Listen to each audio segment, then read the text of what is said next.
আল্লামা সাঈদী রহমতুল্লাহ আলাইহি সারা জীবন যদি নিজে কোরআন পড়তেন একটা শত্রু বাংলাদেশে পেতেন না। সারা জীবন যদি কোরআন বুঝতেন একটা শত্রু তার থাকতো না। সারা জীবন যদি কোরআনে কারিম মেনে চলতেন একটা শত্রু তার বাংলাদেশে থাকতো না। তিনি যেই বলেছেন এই কোরআন আমি নিজে পড়বো, নিজে বুঝবো, নিজে মানবো, শুধু তা না, এটা আমি মানুষকে মানাতে চাই। এই কথা বলুন, তখনই তার শত্রু হয়ে গেছে। চট্টগ্রামের আলেমদের আলেম, হাজার হাজার আলেমের উস্তাদ, হেফাজত ইসলাম বাংলাদেশের সাবেক আমির মরহুম আল্লামা শাহ আহমেদ শফি রহমতুল্লাহ আলাইহি যতদিন বলেছেন আমি কোরআন পড়বো, বুঝবো, নিজে মানবো, একটা শত্রুতার ছিল না, এদেশে অনেকে চিনতো না। যেই বলেছে না আমি এটা মানুষকে মানাতে চাই, তখনই তার নাম হয়ে গেছে তেতুল হুজুর। ডক্টর মিজানুর রহমান আজহারীর নামে জামাতের প্রোডাক্ট বলার কারণে আল্লাহ একজন জাহান্নামের কীট জাহান্নামে পাঠিয়ে দিয়েছে। এই কথা বলেন না কেন? সাবেক এক প্রতিমন্ত্রীকে জাহান্নামের কীট ওইটা, কারণ তার আদর্শ মুহাম্মদ রাসূলুল্লাহ ছিল না, ওর আদর্শ ছিল কোন এক বাবা। এই কথা বলেন না কেন? সাফ কথা বলছি, বাংলাদেশে যার আদর্শ বিশ্ব নবী নয়, আপনি মরে গেলে বিনা হিসাবে বিনা বিচারে জাহান্নামে যাবেন। বিচারও লাগবে না, হিসাবও লাগবে না। আমি বানিয়ে বলছি। সূরা হুদ 12 নম্বর পারা 12 নম্বর পৃষ্ঠার 1 নম্বর লাইনের 98 নম্বর আয়াত। ইয়াকদুমু কওমাহু ইয়াওমাল কিয়ামাতি ফাআওরাদাহুমুন নার ইলা আখির আয়াত। যদিও আয়াতটা ফেরাউন সম্পর্কে নাযিল হওয়া, যত তাফসীর পড়েছি সব মুফাসসির আয়াতের বক্তব্যে সামারাইজ এইটা দিয়েছেন, যেই দলের নেতা জাহান্নামে যাবে ওই দলের কর্মী সব তার সাথে জাহান্নামে যাবে। আপনি এবার বিবেককে জিজ্ঞাসা করে দেখেন, আপনার নেতা কি জান্নাত পাওয়ার মতো? আপনি এমন নেতার আদর্শ মানেন যার রাত 9টার পরে ঠিক মতো পা মাটিতে পড়ে না। তাল গাছকে ধাক্কা দিয়ে বলে ভাই সাইড দিয়ে আর কতক্ষণ দাঁড়াবো? এই কথা বলে না কেন? এই জন্য রাজনীতির গন্ধ না খুঁজে মাওলানা আজহারীকে যারা জামাতের প্রোডাক্ট বলে চালানোর কারণে মারা তো গেছে, আমার মনে হয় অলরেডি ও জাহান্নামে চলেও গেছে। কারণ তার আদর্শ যেহেতু বিশ্বনবী ছিল না, যার আদর্শ নবী মুহাম্মদ রাসূলুল্লাহ না, সে কোথায় যাবে? আরো জোরে বলেন। এখন যারা এগুলো বলছেন জনগণকে বিভ্রান্ত করার জন্য, উনি অ্যাক্টিভ ভাবে কোন রাজনৈতিক দলের সাথে নাম লিখাননি। কথা বলেন না কেন? আরো জোরে বলেন।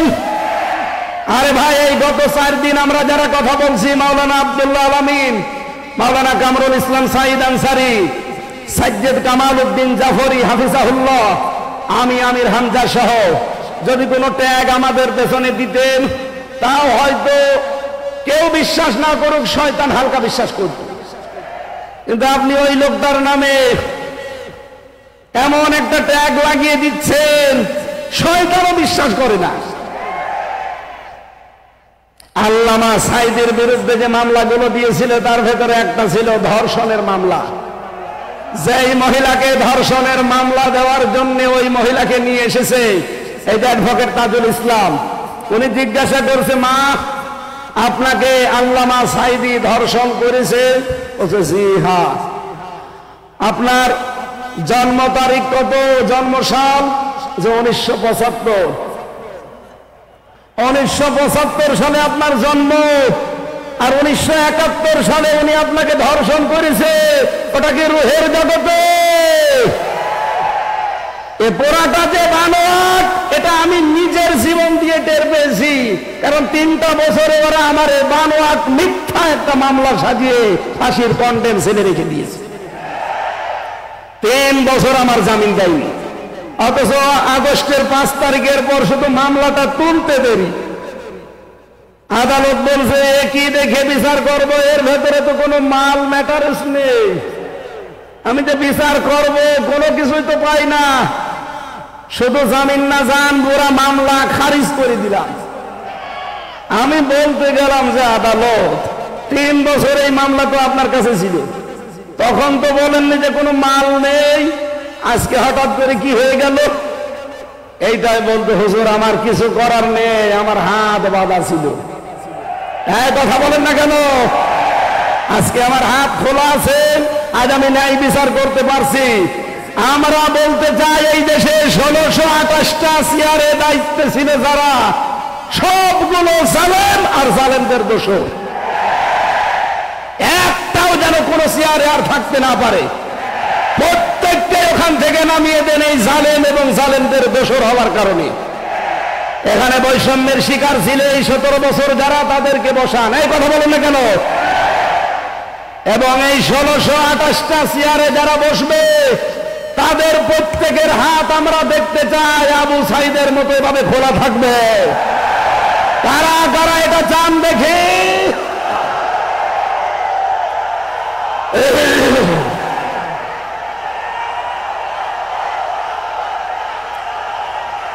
আলহামদুলিল্লাহ।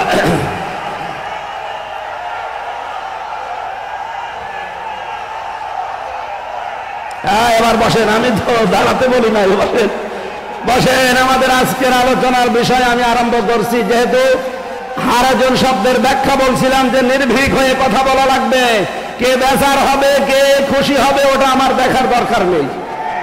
আমি দেখতে চাই আমার আল্লাহ কি বলেছে, রাসূল কি করেছে। এ কথাটা বলেছিলেন 20 শতাব্দীর একজন মুজাদ্দিদ। এই যে এই বইটায় যার ছবি দেখতে পাচ্ছেন, মাওলানা সাজ্জেদ আবুল আলা মওদুদী রহমতুল্লাহ আলাইহি। আমি চরম চোখে যেন দেখে মরতে পারি যে 56,000 বর্গ মাইল এই কালাম দিয়ে চলছে।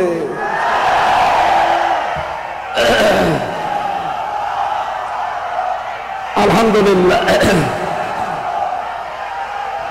যেহেতু আমি মাসলুম ছিলাম, ওই সময় 3টা বছরই আমি প্রায় অসুস্থ ছিলাম। মাঝে মাঝে কারারক্ষীদেরকে কিছু হাদিয়া তোফা দিয়ে বলতাম যে ভাই কিচ্ছু চাই না, শুধু আল্লামা সাইদি উনি যেহেতু হাসপাতালে থাকে মাঝে মাঝে, আমার একটু হাসপাতালে নিয়ে চলেন, অন্তত 10-15 মিনিট সময় পাই, আল্লাহর ওলির কাছ থেকে শেষ কিছু কথা শোনা যাবে। উনি আমার শেষের দিকে 10টা মিনিট উপদেশ দিয়েছিলেন, হামজা আমার হয়তো জীবনে বের হওয়া যাবে কিনা জানি না, তবে যদি বাইরে যেতে পারো, আমার 2টা কথা বেশ ভালো মনে আছে, চট্টগ্রাম আর খুলনা, এই 2টা জায়গার নাম তিনি বলেছিলেন যে এই 2 জায়গায় যদি যেতে পারো, বাংলার জনগণকে এই 2 জায়গায় জানাবে কোনদিন আমি কোরআনের কথা বলতে পিছপা হইনি, তোমারও নির্দেশ দিলাম কোনদিন পিছপা হবা না। ওটা আমার মাথায় হাত দিয়েছিল, আমার মনে হচ্ছে এখন ওনার হাত আমার মাথায় লেগে আছে। আমি ওনার এই কথাটা যেন মরণের আগ পর্যন্ত মেনে চলতে পারি, আল্লাহ তৌফিক দেন, বলেন আমিন। আসসালামু আলাইকুম ওয়া রাহমাতুল্লাহি ওয়া বারাকাতুহু।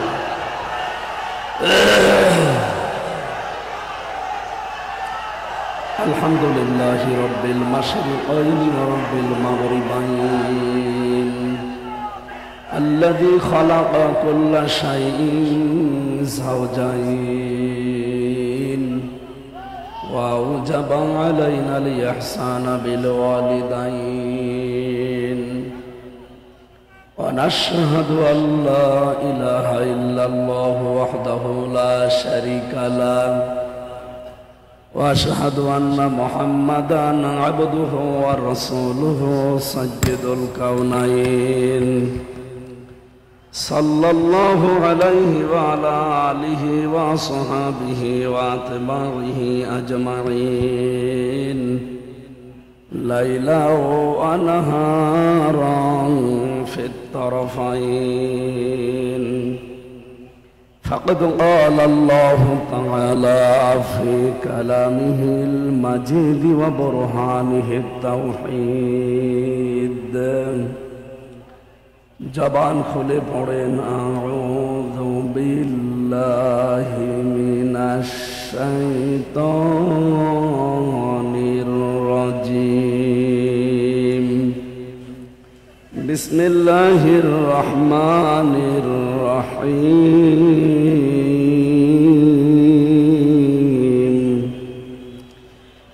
يا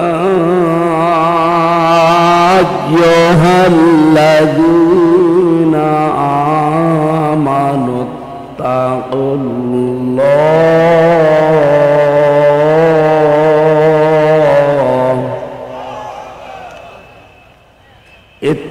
الله وذروا ما بقي من الربا إن كنتم مؤمنين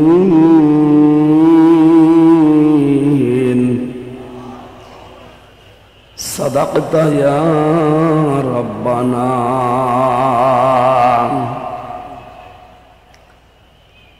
عن أبي هريرة رضي الله تعالى عنه قال قال النبي صلى الله عليه وسلم من اتبع الهدى بغير القرآن أضله الله. رواه الترمذي. وقال تعالى في شان رسوله إن الله وملائكته يصلون على النبي يا أيها الذين آمنوا صلوا عليه وسلموا تسليما. اللهم صلي على কানে আওয়াজ লাগবে আমার, কানে আওয়াজ বাড়িয়ে দেন। মাওলানা মুহাম্মদ ওয়ালা আলি সাইয়্যিদিনা মাওলানা এ তেরি মেরা জিসি কে দোনো কদম তক পহুঁচা और मेरी मेराज है कि मैं तेरे कदम तक पहुँचा। बलगल औला बिकमालिही कशफत जुजा बिजमालिही हसनत जमीउ खिसालिही सल्लु अलैहि व आलिहि। আলহামদুলিল্লাহ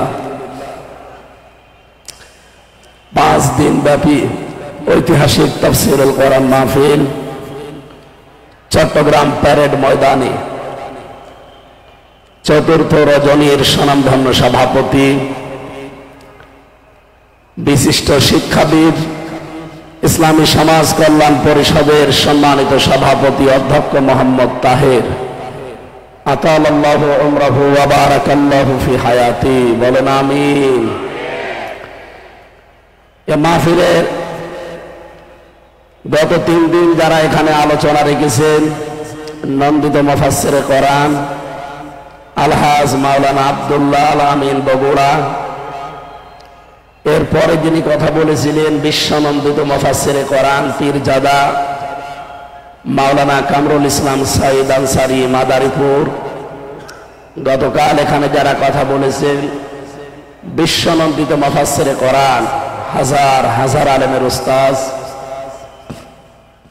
আল্লামা সৈয়দ কামাল উদ্দিন জাফরি হাফিজাহুল্লাহ। আগামীকাল যিনি এখানে আসবেন নন্দিত মুফাসসিরে কোরআন ডক্টর মিজানুর রহমান আজহারি ঢাকা। এখানে উপস্থিত হবেন গণপ্রজাতন্ত্রী বাংলাদেশ সরকারের মাননীয় ধর্ম উপদেষ্টা চট্টগ্রামের কৃতি সন্তান ডক্টর আফামা খালিদ হোসেন। আগামীকাল এখানে উপস্থিত হবেন আওলাদে রাসূল হযরত মাওলানা সাজ্জিদ আনোয়ার হোসাইন তাহের জাবেরি আল মাদানী খতিব শাহী জামে মসজিদ আন্দরকিল্লা চট্টগ্রাম। আমার আগে যারা এখানে কথা বললেন বিশ্ব আন্দোলন বিশ্ব ইসলামী আন্দোলনের অন্যতম নেতা চট্টগ্রামের কৃতি সন্তান বিশিষ্ট রাজনীতিবিদ মাজলুম জননেতা আলহাজ শাহজাহান চৌধুরী, দামাদ বারকাতুহুমুল আলিয়া। এখানে কথা রেখেছেন আপনাদের চট্টগ্রাম সিটি কর্পোরেশনের মাননীয় মেয়র, বিশিষ্ট রাজনীতিবিদ, চিকিৎসাবিদ জনাব ডাক্তার শাহাদাত হোসেন, মঞ্চে বসা সমস্ত আম্বিয়া একরামের রুহানি সন্তান, সম্মানিত ওলামা একরাম, সামনে বসা মুসলমান ভাইরা, পর্দার আড়ালের সম্মানিত মা এবং বোনেরা, প্রশাসনের ভাইরা, প্রাণ প্রিয় চট্টগ্রামবাসী, এখানে আসার পরেই কেন জানি শূন্য শূন্য লাগছে।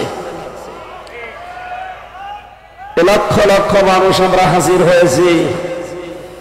নবীজির হাদিসটা মনে পড়ছে, বিশ্ব নবী জানিয়েছিলেন সুন্দর একটা ঘর, একটা বিল্ডিং, একটা লোক এসে দেখে চারিদিকে ঘুরতে ঘুরতে পোড়াটা ঠিক আছে, একটা কণা, একটা ইট নেই।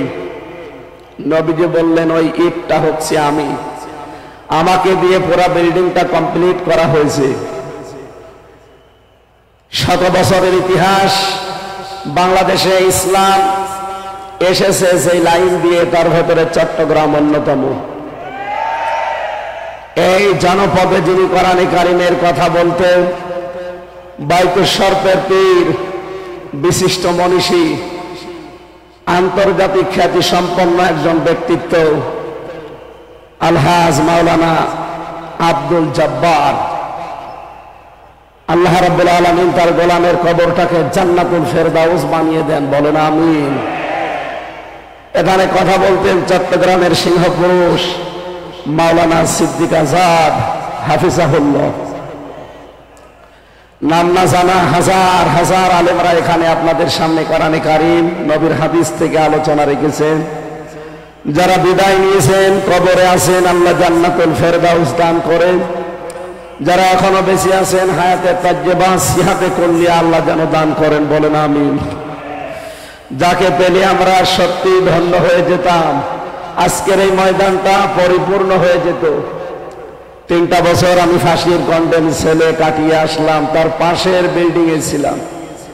উনি ছিলেন 1 নম্বরে, আমি ছিলাম 4 নম্বরে, মাত্র একটা দেওয়াল মাঝখানে।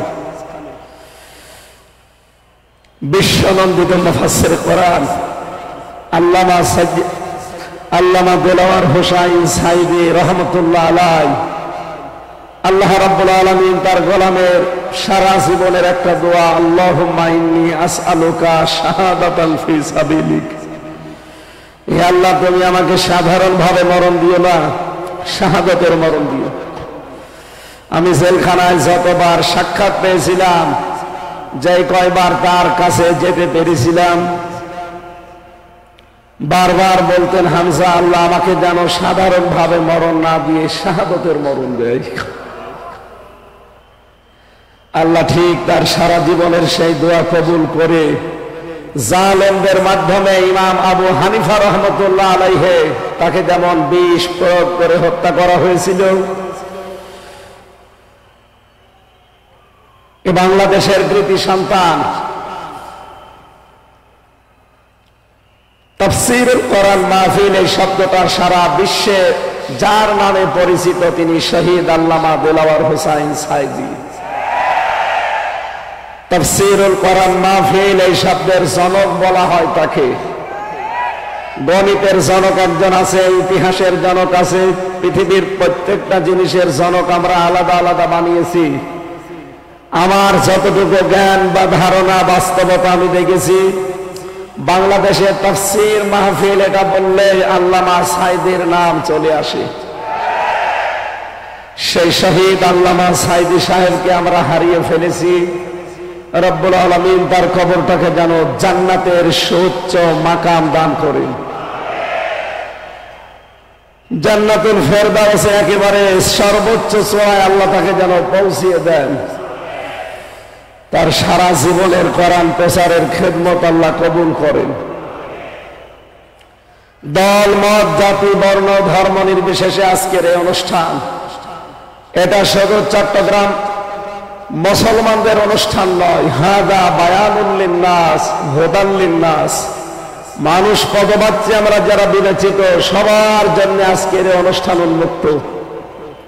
সুতরাং অন্যান্য ধর্মের যারা এসেছেন তাদেরকেও আমরা কোরআনের অনুষ্ঠান থেকে ওয়েলকাম জানাচ্ছি, স্বাগতম জানাচ্ছি। সম্মানিত উপস্থিতি, গতকাল আমার মাহফিল ছিল চুয়াডাঙ্গা। ওদের সাউন্ড সিস্টেমটা ভালো ছিল না, চাপ দিয়ে কথা বলতে গিয়ে কণ্ঠটা বসে গেছে। মুসাফির অবস্থায় আছি, অসুস্থ অবস্থায় আছি, এখনো মাসলুম অবস্থায় আছি, কারণ বিভিন্ন জায়গায় জালেম নেই, কিন্তু মুনাফিকদের দ্বারা বাধাপ্রাপ্ত হচ্ছি।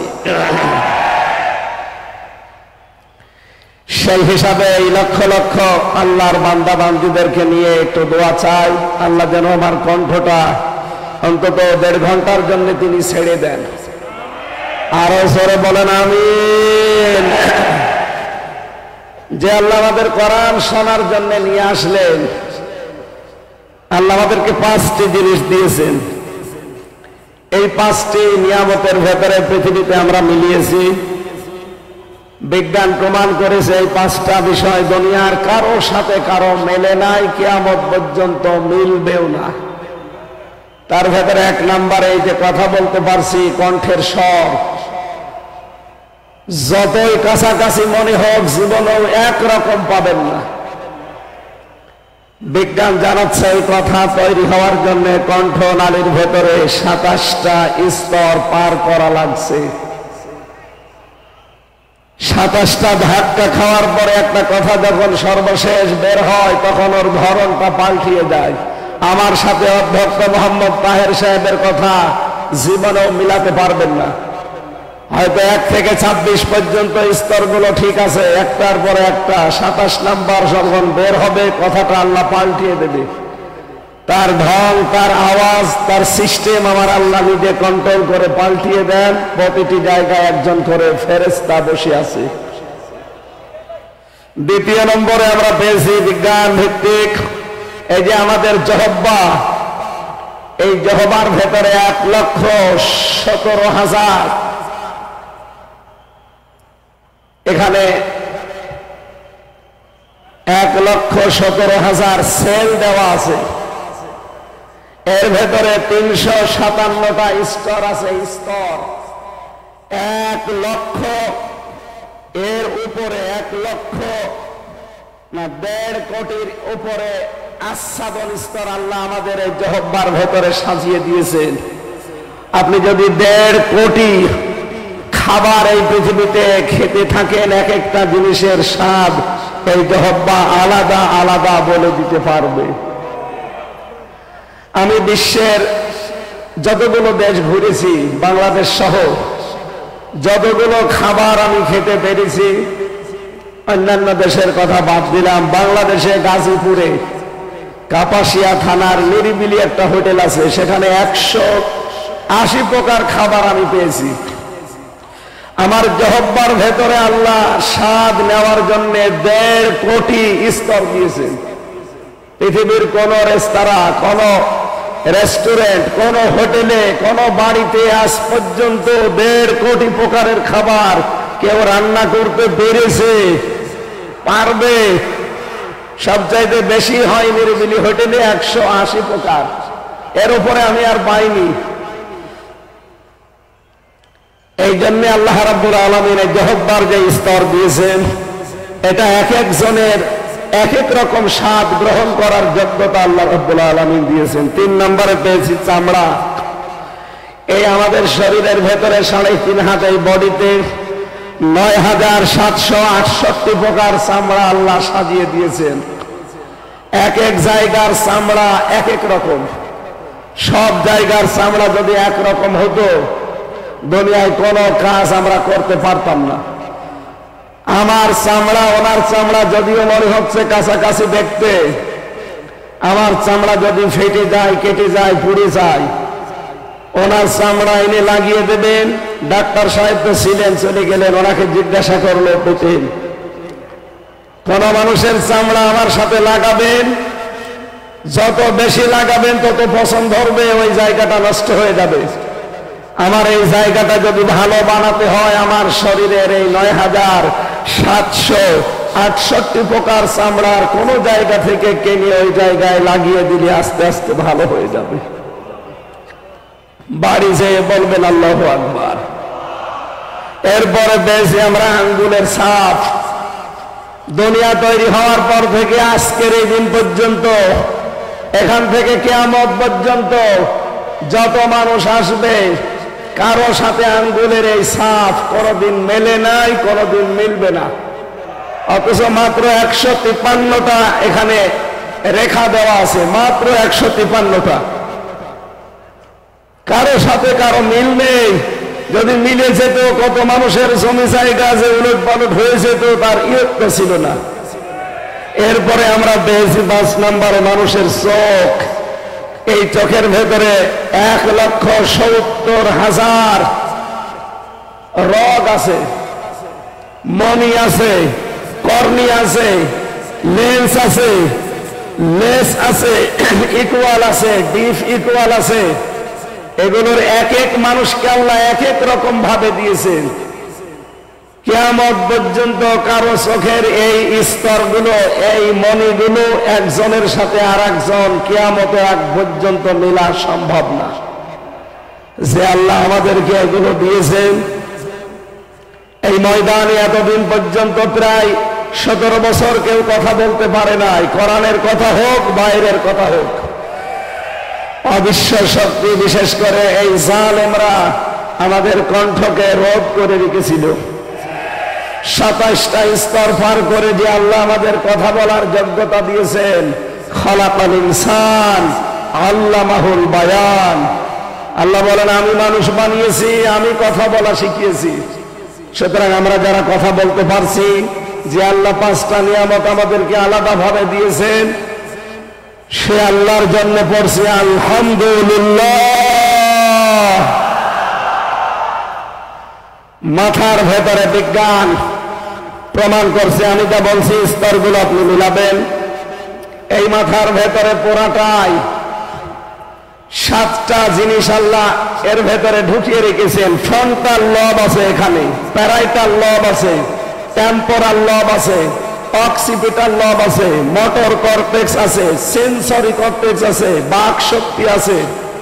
এর এক একটার ভেতরে 6টা করে জিনিস ঢোকানো আছে। কেউ ব্যথা অনুভব করে, কেউ সুখ পায়, কেউ শান্তি পায়, কেউ দুঃখ লাগলে টের পায়, কেউ আনন্দ পেলে টের পায়। এরকম 70,000 জিনিস আমাদের এই মাথার ভেতর থেকে ওরা শরীর আল্লাহ কন্ট্রোল করার জন্য দিয়ে রেখেছেন। 70,000 তার বলা হয়, যেগুলোকে সূক্ষ্ম সূক্ষ্ম তার দিয়ে।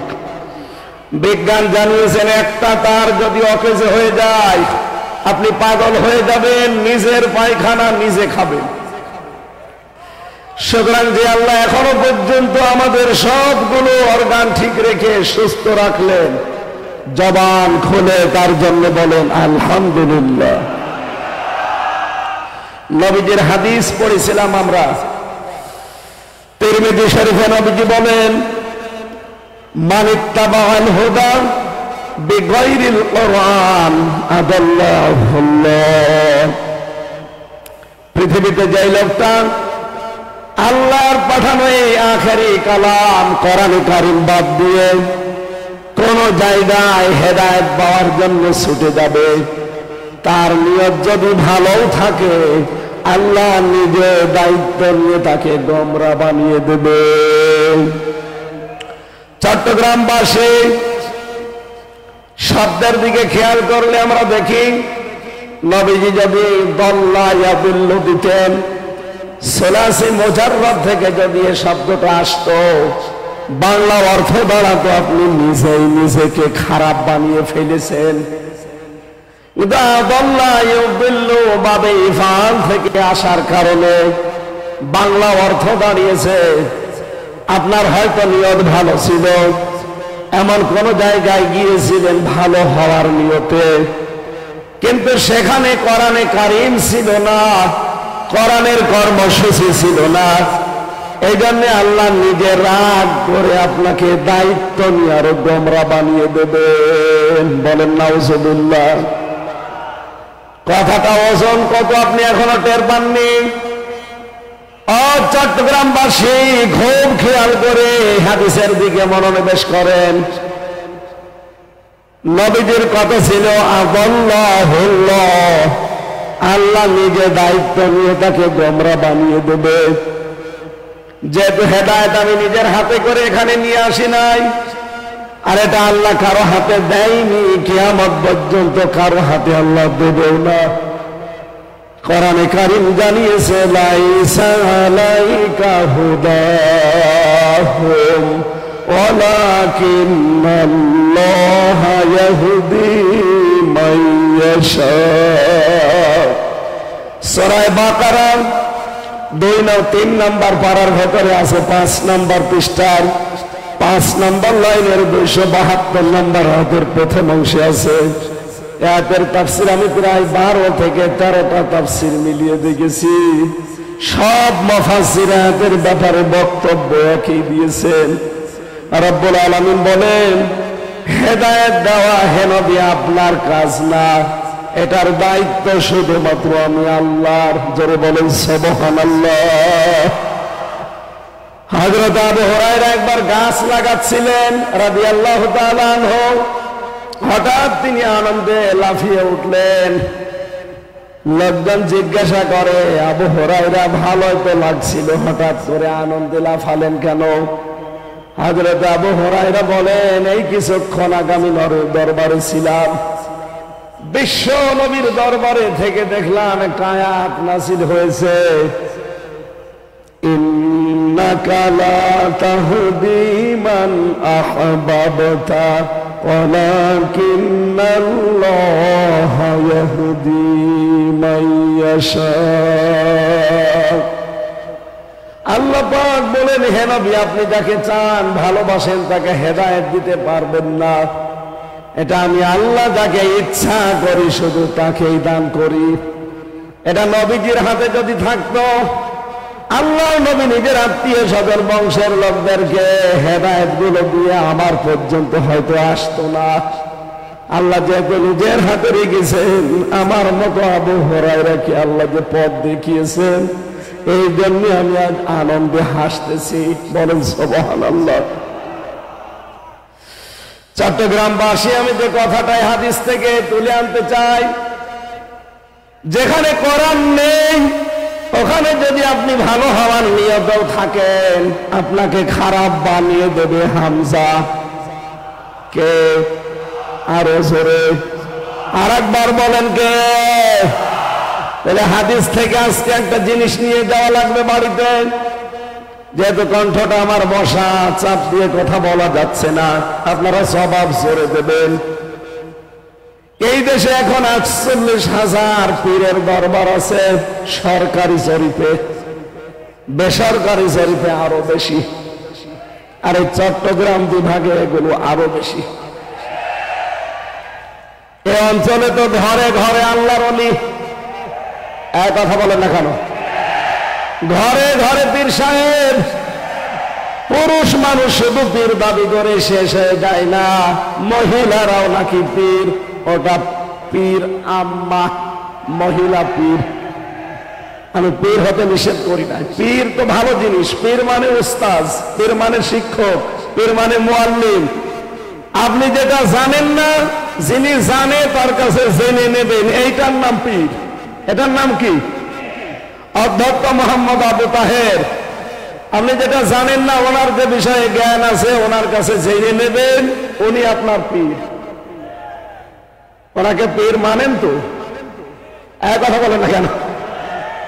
এই হিসাবে 48,000 না 48 লক্ষের উপরে পীর হয়ে যাবে না? এজন্য পীর জিনিস ভালো, কিন্তু ব্যবহারটা আমরা খারাপ করে ফেলেছি অনেকে। আজ বাংলাদেশের মানুষের স্বভাব, যে জিনিস যত ভালো বের হয় খুব তাড়াতাড়ি এই দেশের মানুষ তার নকল তাড়াতাড়ি বের করতে পারে। পীর তো ভালো জিনিস। এদেশে ইসলাম নিয়ে এসেছে পীর সাহেবরা। বাইজিদ বোস্তামি চট্টগ্রামের রহমতুল্লাহ আলাই, সিলেটের শাহজালাল রহমতুল্লাহ আলাই, আমার খুলনা বিভাগের খান জাহান আলী রহমতুল্লাহ আলাই, এই মানুষগুলো এই দেশে ইসলাম নিয়ে এসেছিলেন, তারা তো ভালো, কিন্তু এই জিনিসকে পুঁজি করে অনেকে আজ হাজারো দরবারে ব্যবসা করে খাচ্ছে। এই জন্য ওই সমস্ত দরবারে গেলে, বিশেষ করে চট্টগ্রামের বাইতুল মরহুম মাওলানা আব্দুল জব্বার রহমতুল্লাহ আলাইহি, আমি তার জীবনী পড়েছি। ওই সমস্ত সময় তাদের দরবারে আসলে তারা কোরআন তুলে দিত, আল্লাহর এই কোরআন পড়েন, বসেন, আল্লাহকে পেয়ে যাবেন। কিন্তু আমরা আশ্চর্যের সাথে লক্ষ্য করে দেখছি, এই 48,000 দরবারের পরবর্তীতে যারা এ দরবারগুলো এখন দায়িত্ব পেয়েছে, তাদের বংশধর, তাদের সন্তানাদিরা এখনো অনেকে আর কোরআনের উপরে নেই। হাদিস ছিল কি, কোরআন যেখানে নেই ওখানে যদি আপনি ভালো হওয়ার নিয়তেও যান, আপনাকে খারাপ বানাবে কে? এই জন্য এই সমস্ত দরবারগুলোতে মানুষ কিন্তু ভালো হওয়ার নিয়তে আমরা যাই, কিন্তু অধিকাংশ জায়গায় দেখি ভালো হওয়ার পরিবর্তে মানুষ আরো খারাপ হয়ে যায়। আমি নাম ধরে বলছি আপনাকে সরাসরি জানার জন্য। এই বাংলাদেশে হাজার হাজার দরবারের ভেতরে অন্যতম একটা দরবার রাজার কুতুববাগ। এই কথা বলেন না কেন? দেওয়ানবাগ। ওদিকে ফরিদপুরের আটরাশি, সুরেশ্বরী, চন্দ্রপাড়া, আমার কুষ্টিয়ার লালনের মাজার, এই চট্টগ্রাম, সিলেট, বরিশাল, এ সমস্ত বিভাগ থেকে মানুষেরা দলে দলে পালে পালে কুষ্টিয়ার লালনের মাজারে যায়। আপনারা জান তো ভালো হওয়ার নিয়তে যে ওখানে আল্লাহর ওলি শুয়ে আছে লালন শাহ, কিন্তু ওখানে কোরআন চলে না, কোরআনের কোন কর্মসূচি ওখানে নেই। ওখানে সব হয় প্রকাশ্য শিরিক, কুফরি আর বেদাত। সারা বাংলাদেশ সহ বিশ্বের আমি যতগুলো জায়গার খবর জানি, গাঁজা খেয়ে পুলিশে ধরে না আমি পাইনি, কিন্তু লালনের মাজারে পুলিশ পাহারা দিয়ে গাঁজা খাওয়ায়। পৃথিবীতে আমার মনে হয় একটাই একটা নিরাপদ জায়গা যেখানে পুলিশ পাহারা দিয়ে গাঁজা খাওয়ায়।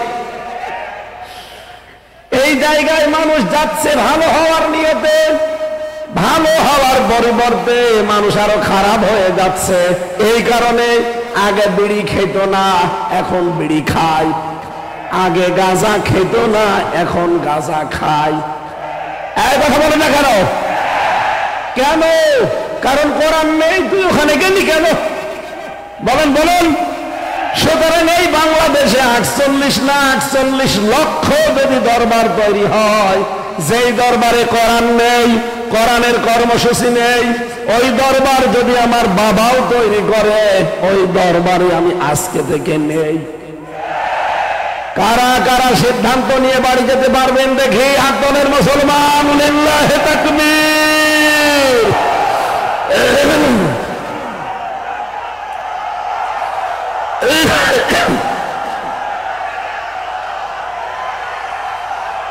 আলহামদুলিল্লাহ।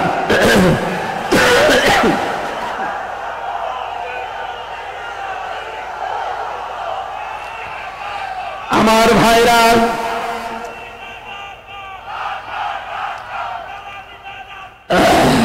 বসেন। আমি যে কথাটা বললাম এটা যদি সত্যিই মেনে নিতে পারেন, শুধুমাত্র এই কয়জন আমার সামনে না, এটা রেকর্ড হচ্ছে, তামাম দুনিয়ার বাংলা ভাষাভাষী মানুষ যারা আছে সবাই শুনছে। এমনকি জেলখানার ভেতরে আমি 3টা বছর দেখেছিলাম, বড় বড় তাফসীর মাহফিল গুলো বাংলাদেশে যেখানে অনুষ্ঠিত হতো, এগুলোর ভেতরে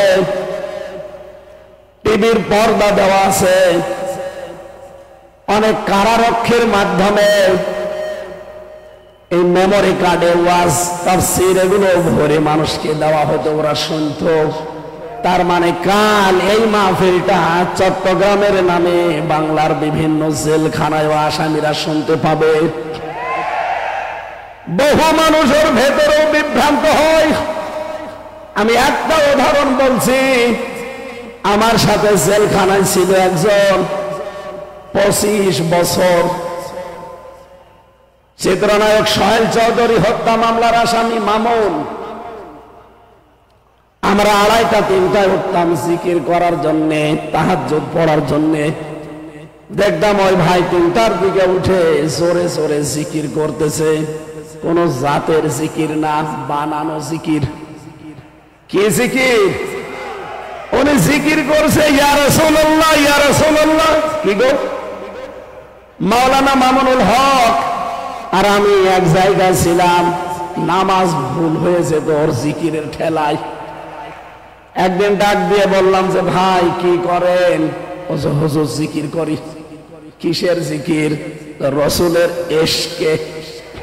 ও, আপনি ইয়া রাসূলুল্লাহ, ইয়া রাসূলুল্লাহ জিকির পেয়েছেন কোথায়? বলছে আমার এই জেলখানায়, আমার রুমে একজন সবুজ পাগড়ি মাথায় দেওয়া মাইজ ভান্ডারী বাবার মুরিদ এসেছিল। উনি আমাকে এই জিকির শিখিয়েছে যে তাড়াতাড়ি যদি বের হতে চান তাহলে ইয়া রাসূলুল্লাহ জিকির করেন। মাওলানা মামুনুল হক আর আমি দুইজন বললাম যে ভাই ইয়া রাসূলুল্লাহ বলে কোনো জিকির নেই। জিকির একটা ইবাদত।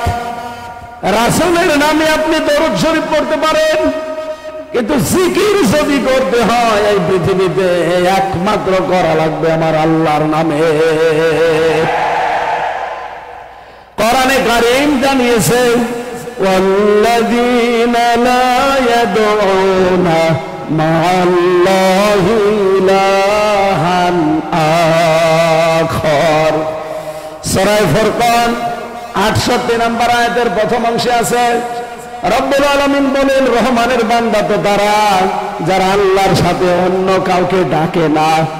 চট্টগ্রামবাসী, সারা বাংলাদেশের 64 জেলাতে আমার এই ছোট্ট জীবনে আমার যাওয়া আছে। আমি দেখেছি সবচেয়ে বেশি জিকিরের নামে ভণ্ডামি হয় চট্টগ্রাম বিভাগে। জিকির একটা ইবাদত, এইটা নিয়ে পাগলামি শুরু হয়েছে। আপনি আল্লাহ বাদে কারো নামে জিকির করতে পারবেন না। এই কথা বলেন না কেন? এই যে ফেনী, কুমিল্লা, ব্রাহ্মণবাড়িয়া কোন বিভাগে?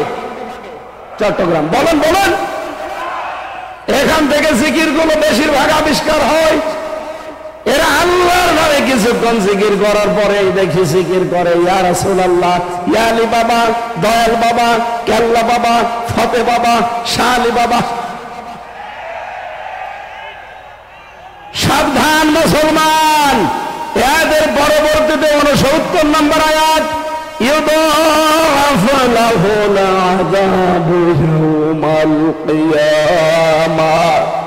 আল্লাহ পাক বলেন আমার নামে জিকির করে আর পাশাপাশি অন্য কাউকে যারা জুড়ে ডাকে তাদের শাস্তি হবে ডবল।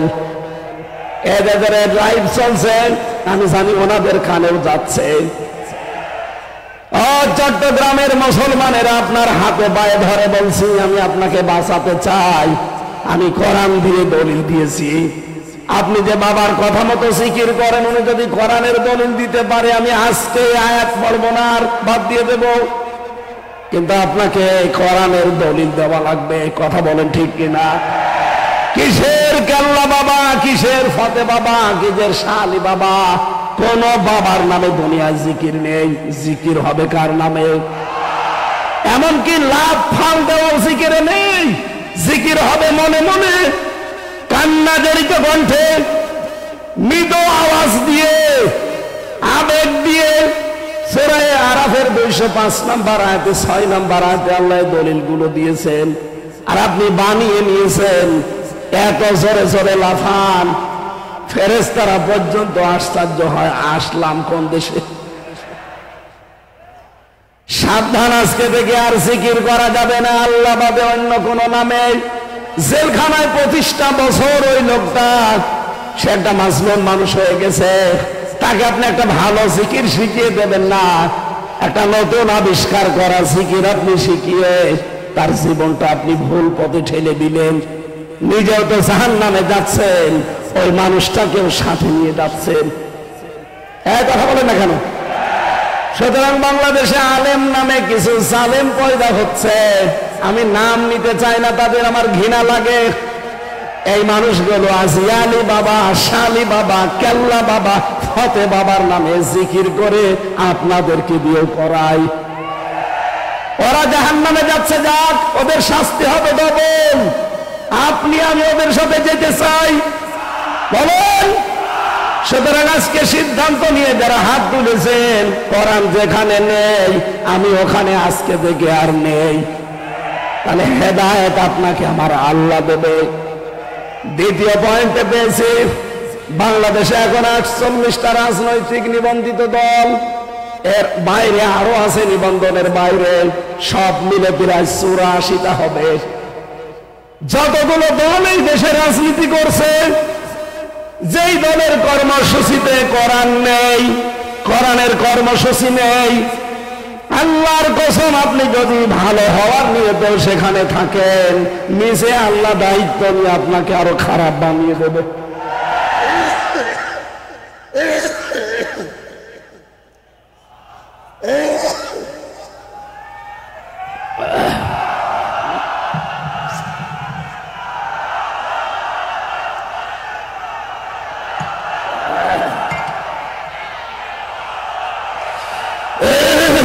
ঠিক আছে, বীর চারতলাবাসী, আজকে থেকে এখনই সিদ্ধান্ত পরিবর্তন করা লাগবে। আমি আমার বাবার কথা বলছি না, আল্লাহর কসম আমি আমার ইমান থেকে কথা বলছি। সুতরাং এই দেশে যে রাজনৈতিক দলের কর্মসূচিতে কোরআন নেই, ওখানে যদি আমার বাবাও দলের প্রতিষ্ঠাতা হয়, আমি ওখানে যদি যাই আমাকে খারাপ বানিয়ে দেবে কে? সুতরাং আমি আমার বিশাল আখিরাত নষ্ট করতে চাই না। যে দলে কোরআন নেই ওই দলে আমি নেই। কারা মন থেকে রাজি আছেন দেখি? এই দেখেন তো, হাত তোলেনি কে? দেখেন,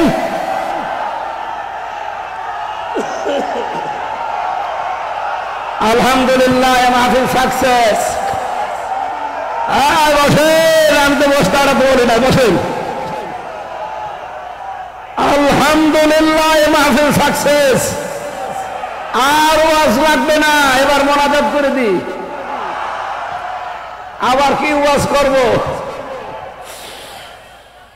যেই দরবারে কোরআন নেই, যেই দলে কোরআন নেই, এগুলো বাদ দিলে বাংলাদেশে একামতে দিন ছাড়া আর কিছু থাকে না। কথা বলেন না কেন? দলমত নির্বিশেষে হাদিসের উপরে আমল করার তৌফিক কামনা করছি, আল্লাহ যেন দান করেন, বলেন আমিন। আমার আজকের আলোচনার বিষয়, না আমি চালাবো তো অবশ্যই, আমি এমনি বললাম। আমার কণ্ঠটা শুধু মানে সাপোর্ট দিচ্ছে না তাই। আসলে কালকে চুয়াডাঙ্গা জেলা তো গরিব জেলা, ওদের মাইক ওই রকম বাদাম বেচা মাইক, ওরা আমার কণ্ঠটা নষ্ট করে দিয়েছে। ও জেলায় আর যাওয়া যাবে না। শ্বশুর বাড়ি আমার ওই জেলায়, আমার বাবারও শ্বশুর বাড়ি, আমারও শ্বশুর বাড়ি, এই জন্য বেশি বদনাম আর করা যাচ্ছে না। কিন্তু আমার বাবার শালারা, আমার শালারা আমার কণ্ঠটা কালকে এরা নষ্ট করে দিয়েছে। আমি এত আশা নিয়েছিলাম যে আজকে চট্টগ্রামে ঐতিহাসিক প্যারেড ময়দানে একটা নতুন বিষয়ের উপরে আলোচনা করব আপনাদের সামনে, কিন্তু কণ্ঠ সাপোর্ট করছে না। যারা কথা বললে স্তরগুলো ভেঙে যাচ্ছে। কয়টা স্তর পার করে কথা হয়? কিন্তু মাঝে মাঝে ঝামেলা হলে আপনারা কিছু মনে করেন না, আসলে সাপোর্ট দিচ্ছে না। 3টা বছরে জালেমরা এমন কোন টর্চার করে নাই, ফাঁসির ওই কন্ডেম ছেলে আমার 11 ঘন্টা টাঙিয়ে মাজায় দড়ি দিয়ে পিটিয়েছে। খাবার দাবার তো দিতই না, ওই যেন মরে না যায় তাই। যোগাযোগ বিচ্ছিন্ন, আমার দিকে সিসি ক্যামেরা তাক করা, কেউ যেন আমার সাথে কথাও না বলে। আর দায়িত্বে দিতে আমার কারারক্ষী যারা, দেবদুলাল সুব্রত বালা, কাঞ্চন কুমার, অসিত রায়, সব আল্লাহর ওলি। এর কাছে আলেমি কি আর জালেমি কি? ওর কাছে যদি একটা কোরআন হাদিসের কথা বলবো, ও তো আল্লাহকে বিশ্বাস করে না।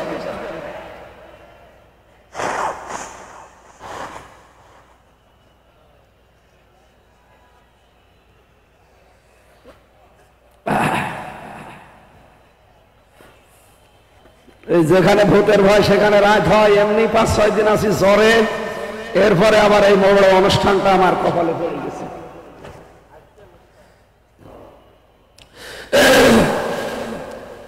আমি এক কথায় জবাব দিলাম না মাহফিল, যা বলার হয়ে গেছে। কিন্তু আপনারা যদি এই দুইটা কথা ঠিক রাখতে পারেন, আল্লাহর কসম এদেশে ইসলাম সামনে আমাদের চোখে আমরা দেখতে পাচ্ছি।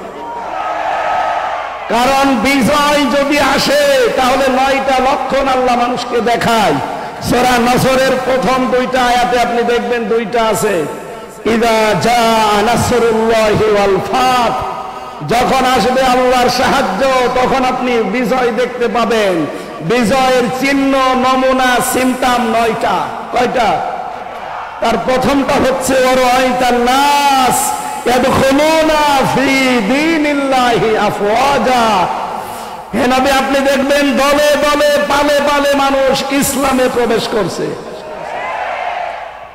আপনি 2024 সালের আগস্টের 5 তারিখের আগ পর্যন্ত জরিপগুলো দেখবেন, বাংলাদেশ সহ ইন্টারন্যাশনাল যত জরিপ আছে এগুলোর খোঁজ খবর রাখা লাগবে আমাদের চোখ কান খোলা রেখে। এর আগের জরিপ আমি দেখেছিলাম, মাত্র 100 জনের 15 জন মানুষ চাইতো এদেশে ইসলাম কায়েম হোক। মাত্র 100 জনের 15 জন, তার ভেতরে হয়তো একজন আলহাজ শাহজাহান চৌধুরী আছে। এই 100 জনের 15 জনের ভেতরে উনি একজন। অথচ এই 5.5 মাসের ব্যবধানে ভয়েস অফ আমেরিকা, মাইক্রোসফট, আমেরিকার গোয়েন্দা সংস্থা 3 দিন আগের রিপোর্ট, ওরা বাংলাদেশ সহ বিশ্বের যতগুলো দেশ নিয়ে রিপোর্ট করে, ওরা তো আর আমাদের মামাতো ভাই, খালাতো ভাই না। এই কথা বলেন না কেন? কোরআনের বর্ণনা, লাতাজিদান্না আশাদ্দান নাস আদাওয়াতান লিল্লাযিনা আমানুল ইয়াহুদা ওয়াল্লাযিনা আশরাকু। হে নবী, আপনি মুসলমানদের চরম এবং পরম শত্রু, দুশমন হিসাবে 2টা জাতিকে দুনিয়ায় দেখবেন, জঘন্যতম দুশমন। একটা হচ্ছে ইহুদি আর একটা মুশরিক। ইহুদি তো আছেই, মুশরিক বলতে এখানে খ্রিস্টানরাও, কারণ তারা 3 খোদায় বিশ্বাসী। পৃথিবীতে শুধু মুসলিম বাদ দিয়ে 4,500 ধর্মের লোক আছে, সবাই প্রকারান্তে মুশরিক। এই কথা বলেন না কেন? সেই হিসাবে তারা যেহেতু মুশরিক, ওরা কখনো মুসলমানের কোনো উপকার হোক এমন খবর প্রকাশ করা ওদের দ্বারা সম্ভব না। কিন্তু সত্যটা প্রকাশ করে দিয়েছে। আমেরিকার গোয়েন্দা সংস্থা জানিয়েছে বাংলাদেশে 3য় একটা ইসলামপন্থী শক্তির উত্থান হতে যাচ্ছে। এই দেশে এখন 100 জনের 58 জন মানুষ চাচ্ছে যে দেশে ইসলাম কায়েম হোক।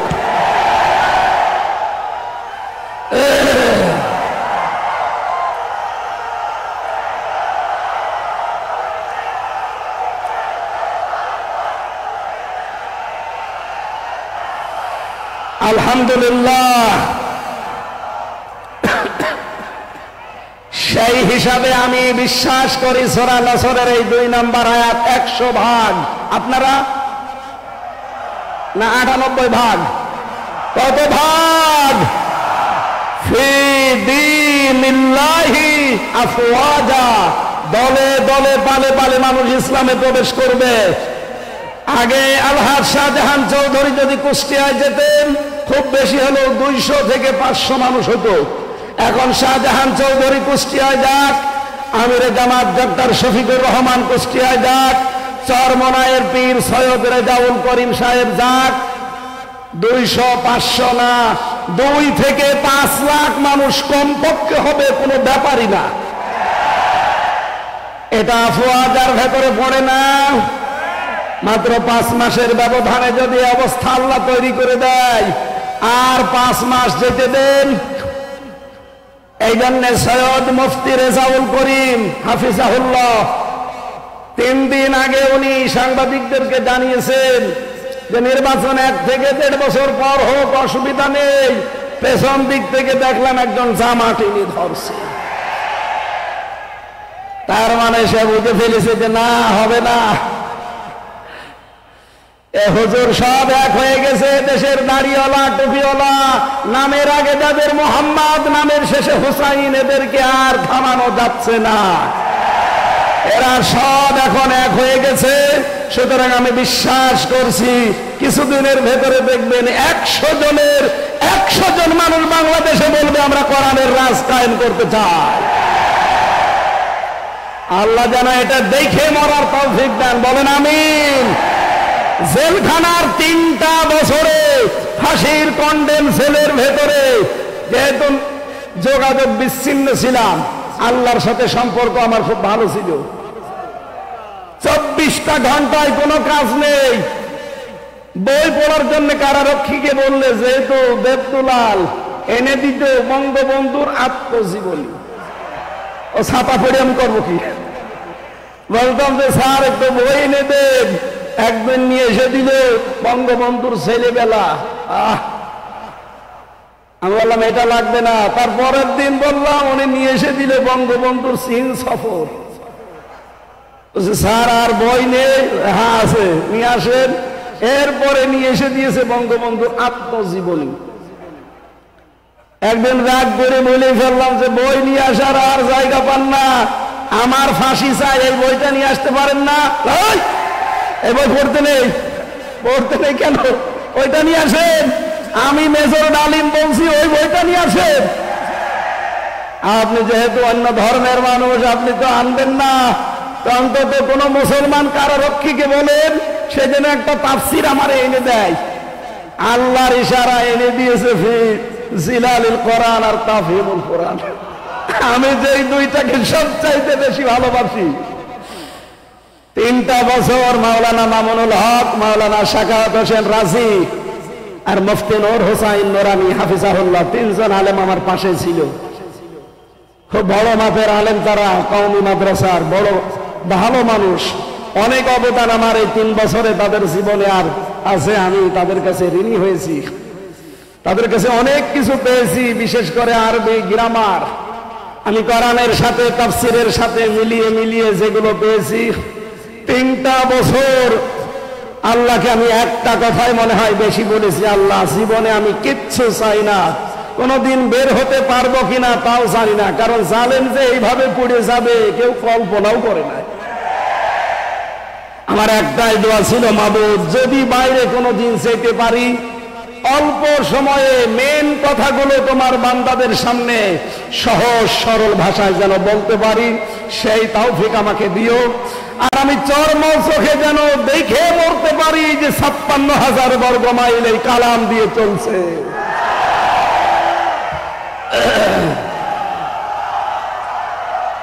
আলহামদুলিল্লাহ।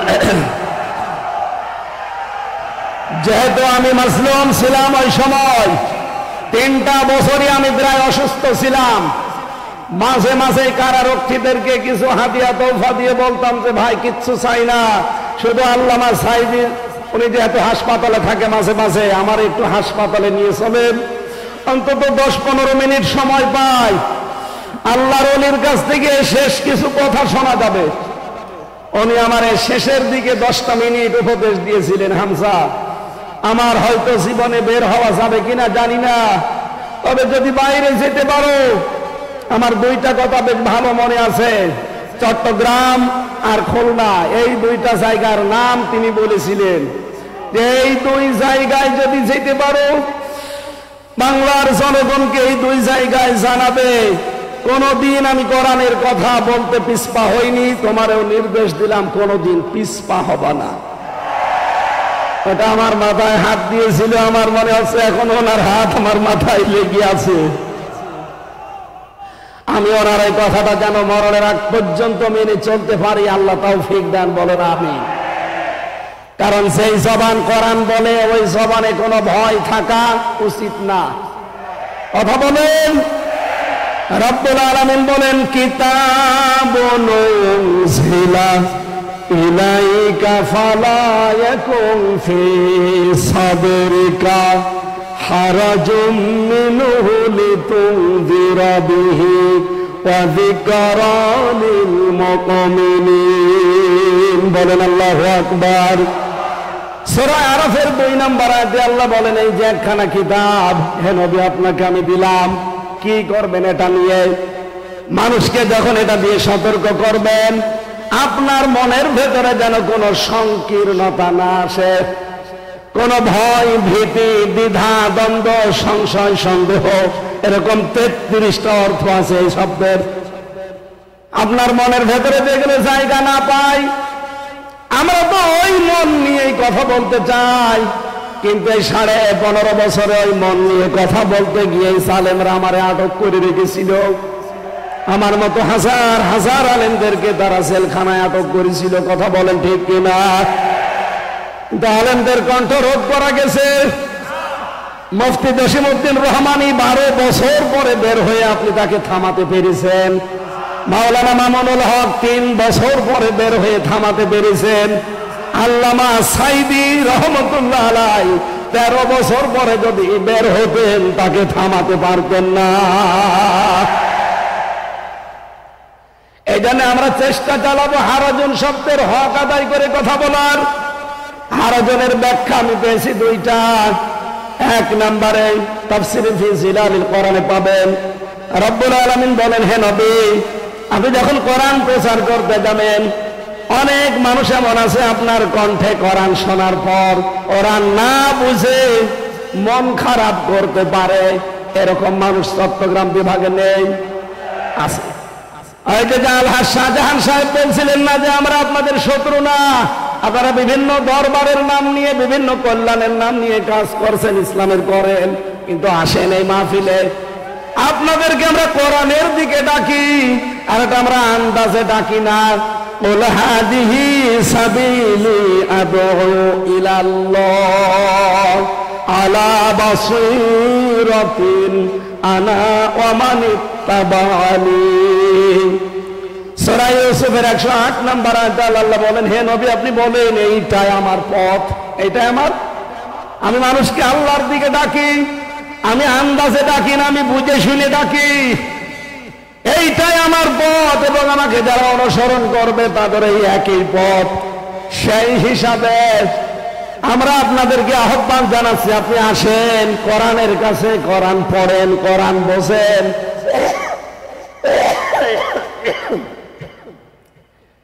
কিন্তু হারাজন শব্দের ব্যাখ্যাটা মিলে যায়। অনেক মানুষ দেখি না বুঝে না জানার কারণে আন্দাজে আমাদের উপরে মন খারাপ করে। আপনার সাথে আমার জমি জায়গা নিয়ে কোনো ভেজাল আছে? টাকা পয়সা নিয়ে ভেজাল আছে? বলেন বলেন। আপনি ইসলামকে বিদায় করে দিতে চান, নতুন ইসলাম আমদানি করতে চান, অথচ শান্তি কামনা করেন। কিয়ামত হয়ে যাবে, কিয়ামত হয়ে যাবে, আপনি শান্তি পাবেন না। এক দোকানদার, একটা ছোট্ট উপন্যাস পড়েছিলাম। এক দোকানদার, তার কর্মচারীর নাম হচ্ছে ইসলাম, তার একটা মেয়ে ছিল, নাম তার শান্তি। যেহেতু এক জায়গায় থাকে, ছেলে আর মেয়ে দুইজন এক জায়গায় থাকলে আকর্ষণ সৃষ্টি হতে পারে না। আল্লাহ 6টা জিনিসের প্রতি মানুষের আকর্ষণ তৈরি করে দিয়েছেন, তার ভেতরে 1 নম্বরে মহিলা, নারী। যেহেতু পর্দার বিধান মানে না, এই জন্য তাদের ভেতরে দেখা সাক্ষাৎ, প্রেম, মন দেওয়া নেওয়া। শেষ পর্যন্ত মালিক টের পাওয়ার পরে বলছে দেখো আমার বাড়ির কর্মচারী আর আমার মেয়ের সাথে লাইন, আচ্ছা করে পিটিয়ে চাকরি শেষ করে বাড়িতে তাড়িয়ে দিয়েছে। ইসলাম চিন্তা করছে মালিক তোমার এই শান্তির কারণে আজ আমি মার খেলাম, চাকরি হারালাম, দেখি ওই শান্তি কয়দিন বাড়ি থাকে। চট্টগ্রাম রেল স্টেশনে যে মোবাইলে কল দিয়েছে, শান্তি তুমি কোথায়? বাড়িতে। তাড়াতাড়ি চলে আসো, চট্টগ্রাম রেল স্টেশনে পালানো লাগবে। শান্তি ওর কথা মতো এসেছে, নিয়ে পালিয়েছে দুইজন আল্লাহর রাস্তায়। নাউজুবিল্লাহ। এটা কি আল্লাহর রাস্তা? শয়তানের রাস্তা। বিয়ের আগে যারা পালিয়ে যায় কি আল্লাহর রাস্তায় যায় না শয়তানের? এই জন্য বিয়ের আগে প্রেম করা জায়েজ নেই, প্রেম হবে বিয়ের পরে। এই কথা বলেন না কেন? বিয়ের পরে যদি সত্যি আপনি প্রেম করতে পারেন, এই যে মোতাহার ভাই আজ 16 বছর পরে ঠাকুরগাঁও বাড়ি আমার সাথে ছেলে ছিল বিডিআর, 16 বছর পরে বের হয়েছে, মাত্র 14 দিনের স্ত্রী রেখে। বিয়ের পরে মাত্র 14 দিন সংসার করে জেলে গিয়েছিল, 16 বছর জেল খাটার পরে কয়েকদিন আগে বের হয়েছে। এসে দেখে বউ এখনো যায়নি, ওই অবস্থায় আছে। ওনার প্রেম হয়েছিল বিয়ের আগে না, বিয়ের পরে। এখন সাংবাদিকরা বলছে আপনি যে বিয়ে করেছিলেন কিভাবে, যে বৃত্তান্ত আসার সময় আমি শুনছিলাম। এই জন্য বিয়ের আগে যারা প্রেম করে ওদের 100 জনের 98 সংসার টেকে না। এই কথা বলেন না কেন? বিয়ের পরে যাদের প্রেম হয় ওদের 100 জনের 98টা সংসারই টিকে যায়। এর দৃষ্টান্ত এই যে মোতাহার আলী বিডিআর ভাই, পালিয়েছে দুইজন। সকালবেলা দেখে মেয়ে বাড়ি নেই, শান্তি। দোকান খোলা বাদ দিয়ে রাস্তায় চিল্লাচ্ছে, আমার শান্তি গেল কোথায়, আমার শান্তি গেল কোথায়? এলাকার লোকজন বলছে কি হয়েছে? বলে আমার শান্তিকে খুঁজে পাওয়া যাচ্ছে না। লোকজন বলে আপনি চিল্লাচ্ছেন, দাঁড়ান, শান্তি খোঁজ করার আগে বলেন আপনার বাড়ির কর্মচারী সেই ইসলাম কোথায়? গতকাল আমি পিটিয়ে বের করে দিয়েছি, বিদায় করে দিয়েছি। লোকজন বলে আপনি কি পাগল না মাথা খারাপ?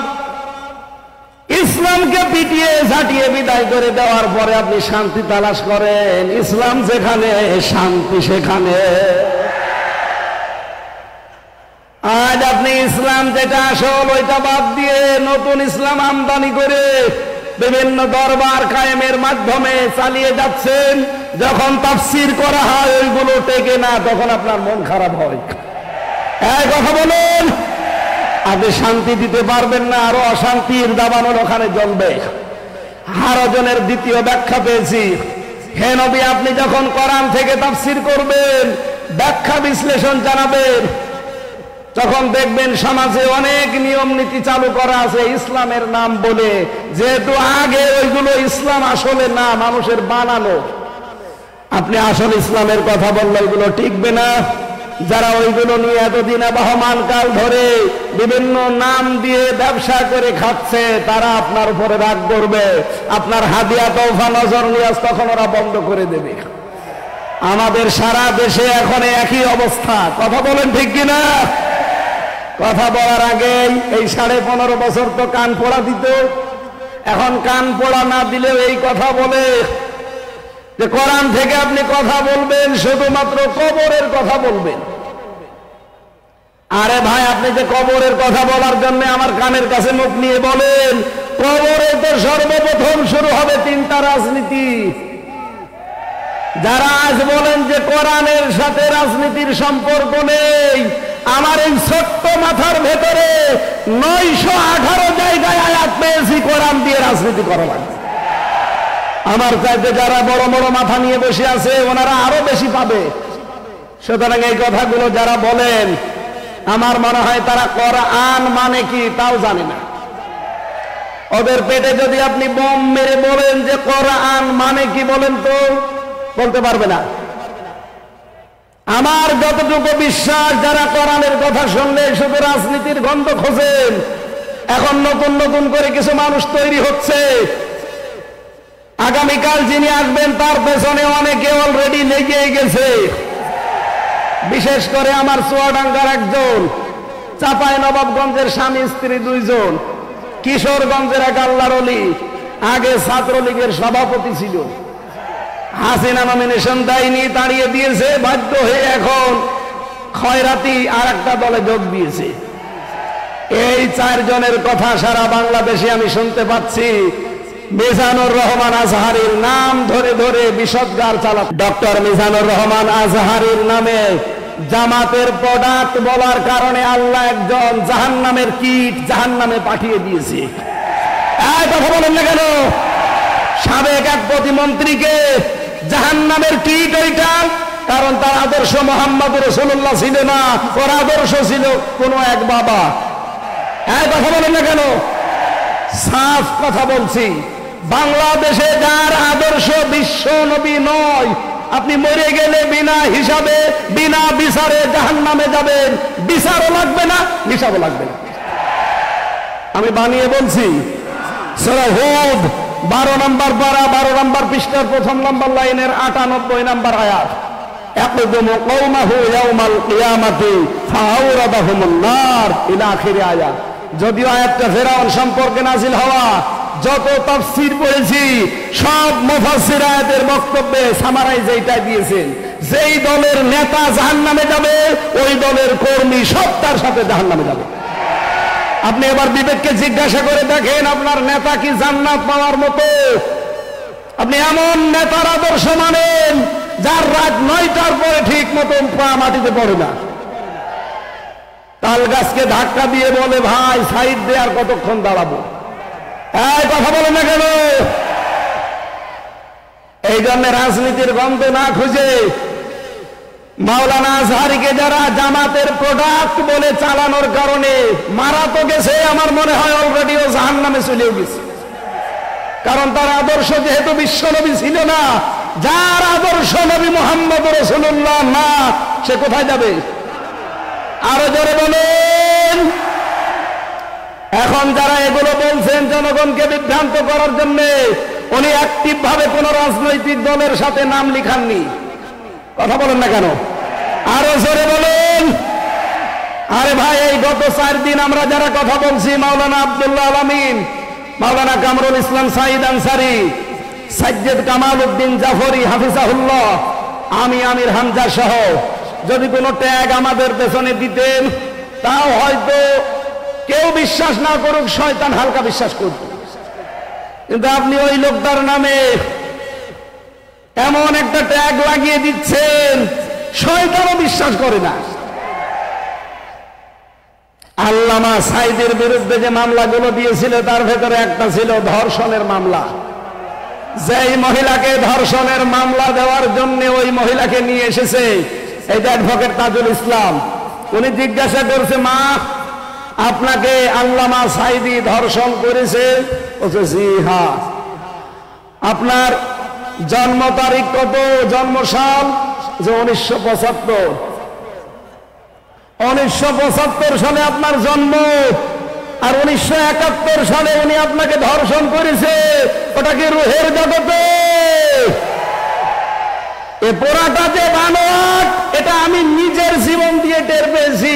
কারণ 3টা বছরে ওরা আমার বানোয়াট মিথ্যা একটা মামলা সাজিয়ে ফাঁসির কন্ডেম সেলে রেখে দিয়েছে। 3 বছর আমার জামিন দেয়নি, অথচ আগস্টের 5 তারিখের পর শুধু মামলাটা তুলতে দেরি। আদালত বলছে কি দেখে বিচার করব, এর ভেতরে তো কোনো মাল ম্যাটারস নেই। আমি যে বিচার করব কোনো কিছুই তো পাই না, শুধু জামিন না জান পুরা মামলা খারিজ করে দিলাম। আমি বলতে গেলাম যে আদালত 3 বছর এই মামলা তো আপনার কাছে ছিল, তখন তো বলেননি যে কোনো মাল নেই, আজকে হঠাৎ করে কি হয়ে গেল? এইটাই বলতে হুজুর আমার কিছু করার নেই, আমার হাত বাঁধা ছিল। কথা বলেন না কেন? আজকে আমার হাত খোলা আছে, আজ আমি ন্যায় বিচার করতে পারছি। আমরা বলতে চাই এই দেশে 1628টা চেয়ারে দায়িত্বে ছিল যারা, সবগুলো জালেম আর জালেমদের দোষর। একটাও যেন কোনো চেয়ারে আর থাকতে না পারে। প্রত্যেককে ওখান থেকে নামিয়ে দেন এই জালেম এবং জালেমদের দোষর হওয়ার কারণে। এখানে বৈষম্যের শিকার ছিল এই 17 বছর যারা, তাদেরকে বসান। এই কথা বলেন না কেন? এবং এই 1628টা চেয়ারে যারা বসবে তাদের প্রত্যেকের হাত আমরা দেখতে চাই আবু সাঈদের মতো এভাবে খোলা থাকবে। কারা কারা এটা চান দেখে?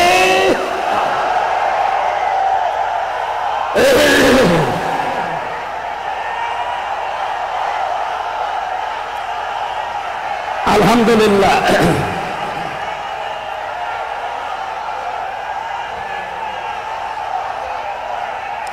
ব্যাপার, বসেন, আমি তো দাঁড়াতে বলি নাই, বসেন বসেন। আমাদের আজকের আলোচনার বিষয় আমি আরম্ভ করছি। যেহেতু হারাজন শব্দের ব্যাখ্যা বলছিলাম যে নির্ভীক হয়ে কথা বলা লাগবে, কে বেজার হবে কে খুশি হবে ওটা আমার দেখার দরকার নেই।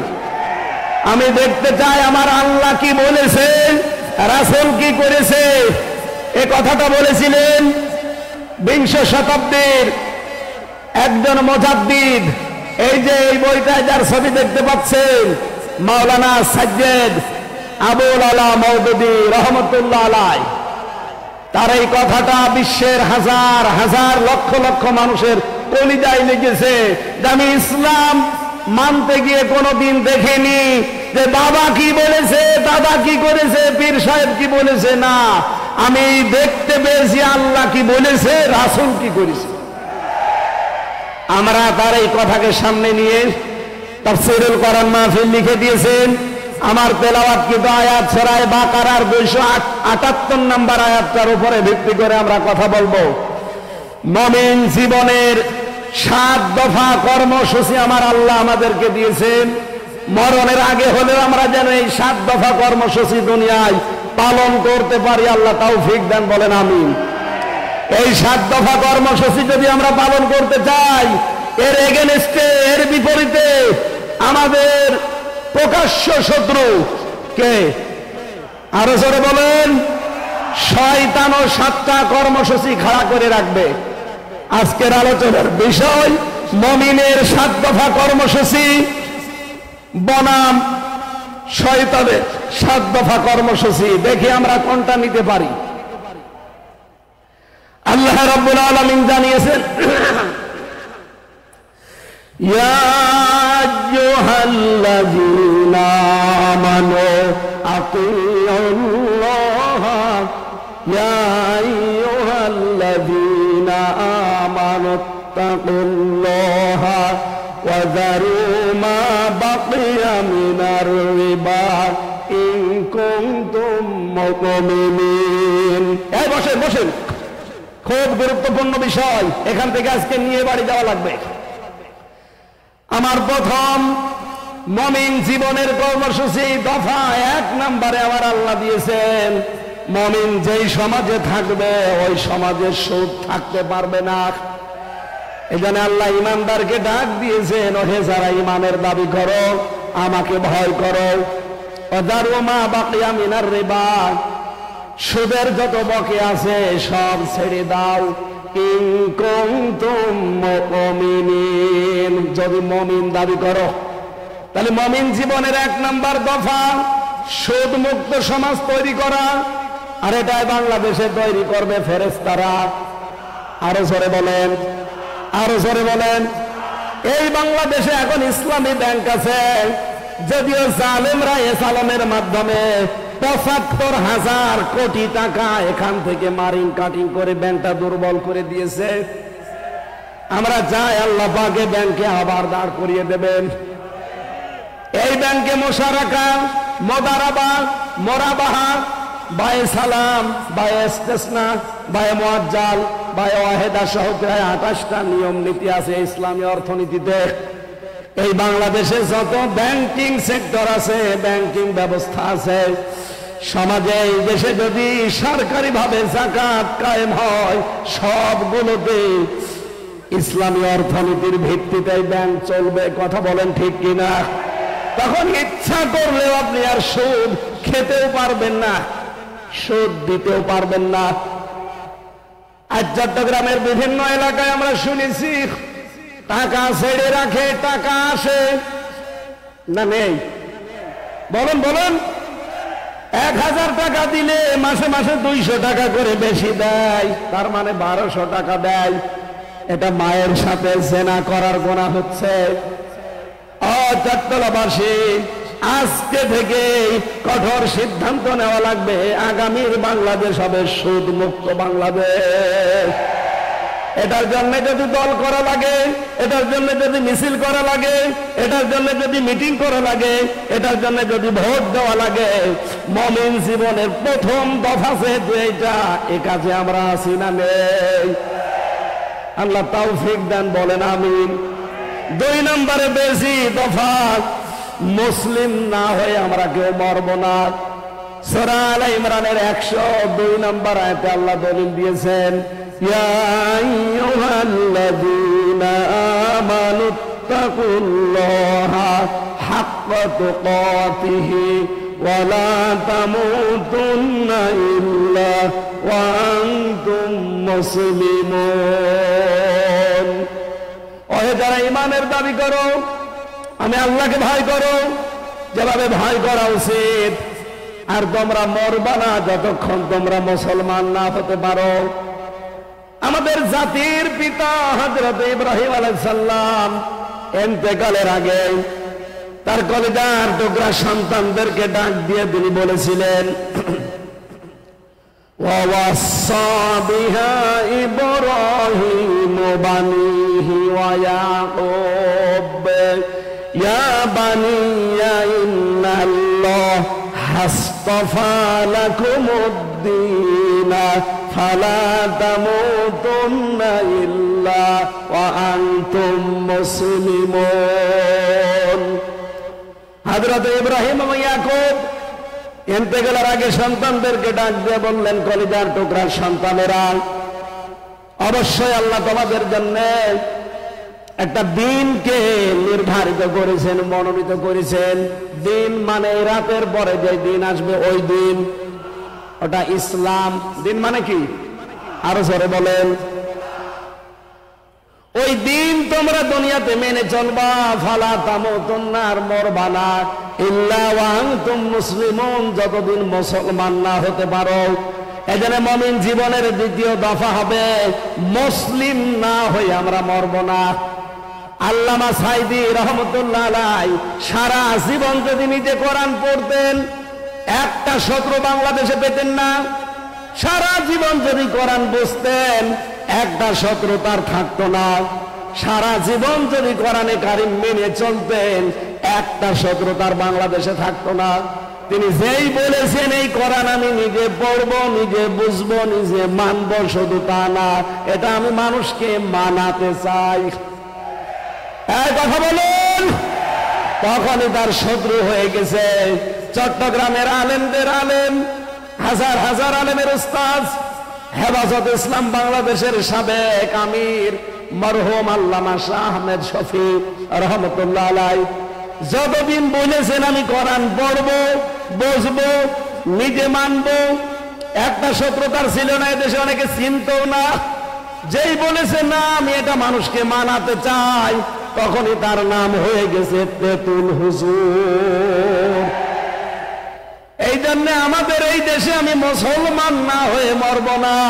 এই কর্মসূচি হাতে নিলে অবশ্যই কিছুটা কিছু বাধা আসবে, সব বাধা আমি উতরিয়ে যাব, কারণ এটা আমার জীবনের দফা। 3 নম্বর দফায় গেছি, ওসিলা ধরতে হবে জিহাদকে।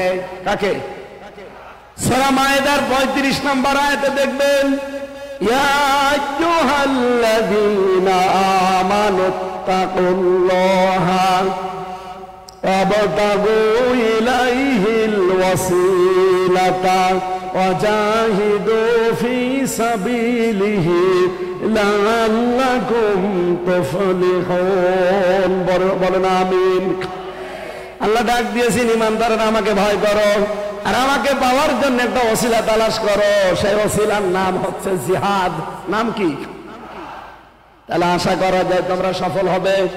বাংলাদেশে বহু মানুষ এই আয়াতটা নিজের দিকে টেনে টেনে ব্যাখ্যা করে, আমাদেরকে ভুল ইনফরমেশন দেয়। তারা বলতে চায় ওসিলা তালাশ করো মানে পীর ধরো। কোন তাফসিরে আমি এটা পাইনি, ওরা সব বানিয়েছে। ওসিলা শব্দের ব্যাখ্যা পেয়েছি আমি 3টা। ওসিলা মানে নেক কাজ, ওসিলা মানে কোরআন, ওসিলা মানে 3 নম্বরে নবীর সম্মান। আপনি পীর ধরা লাগবে পেলেন কোথায়? সুতরাং আল্লাহ পর্যন্ত পৌঁছানোর একটাই মাধ্যম আছে উত্তম, সেটা হচ্ছে জিহাদ। আর জিহাদ বলা হয় তাকে অন্যায় যেখানে, জিহাদ সেখানে। আজ বাংলাদেশের সবচাইতে বড় অন্যায় আরম্ভ হয়েছে চাঁদাবাজি। সুতরাং চাঁদাবাজি যেখানে দলমত নির্বিশেষে ঐক্যবদ্ধ হয়ে প্রতিহত করা লাগবে সেখানে, এটার নাম জিহাদ। এইটার মাধ্যমে আল্লাহ পর্যন্ত যাওয়া যাবে। এটা আমাদের জীবনের 3 নম্বর দফা বানানো লাগবে মুমিন জীবনের। 4 নম্বরে বেশি সত্যবাদীদের সাথে থাকা লাগবে।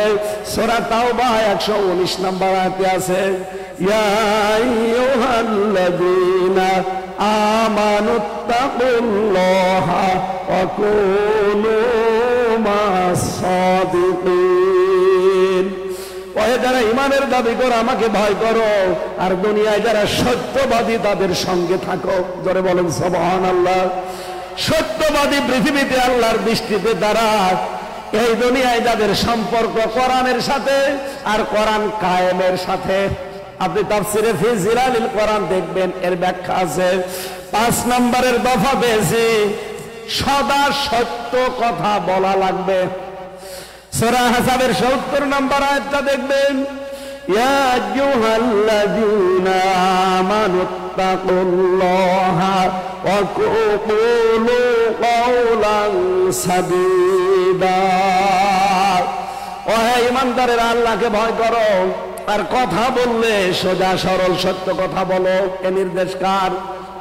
এই বাংলাদেশে যখনই আপনি এই দফাটা কায়েম করতে যাবেন যে আমি সত্য বই মিথ্যা বলিব না, তখন হাজারো মিথ্যা বিচার বন্ধ হয়ে যাবে। আমি দেখেছি আমার বিরুদ্ধে 4 জন সাক্ষী এনেছিল প্রশাসন। এই জালেম সরকার কুষ্টিয়ার 4 জনকে বানিয়ে সাক্ষী নিয়ে এসেছিল আমার বিরুদ্ধে। তারা সাক্ষী দেওয়ার আগে পিপি তাদেরকে কোরআন শরীফ হাতে তুলে দিল। এটা তুলে দিয়ে বলছে, যাহা বলিব সত্য বলিব, সত্য বই মিথ্যা বলিব না। অথচ এটা যে হাত থেকে সরে গেল দেখলাম পুরা যা বললো সব মিথ্যা কথা।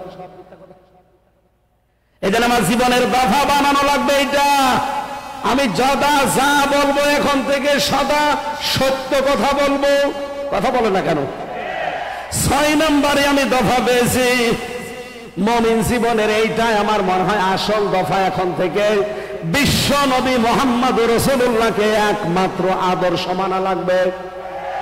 সূরা হাদীদের 28 নম্বর আয়াতটা আপনি তাফসীর খোলেন, ইয়া আইয়ুহাল্লাযীনা আমানুত্তাকুল্লাহা ওয়া আমিনু বিরাসূলিহি يؤتكم كفلين من رحمته ويجعل لكم نورا تمشون به ويغفر لكم الله غفور رحيم।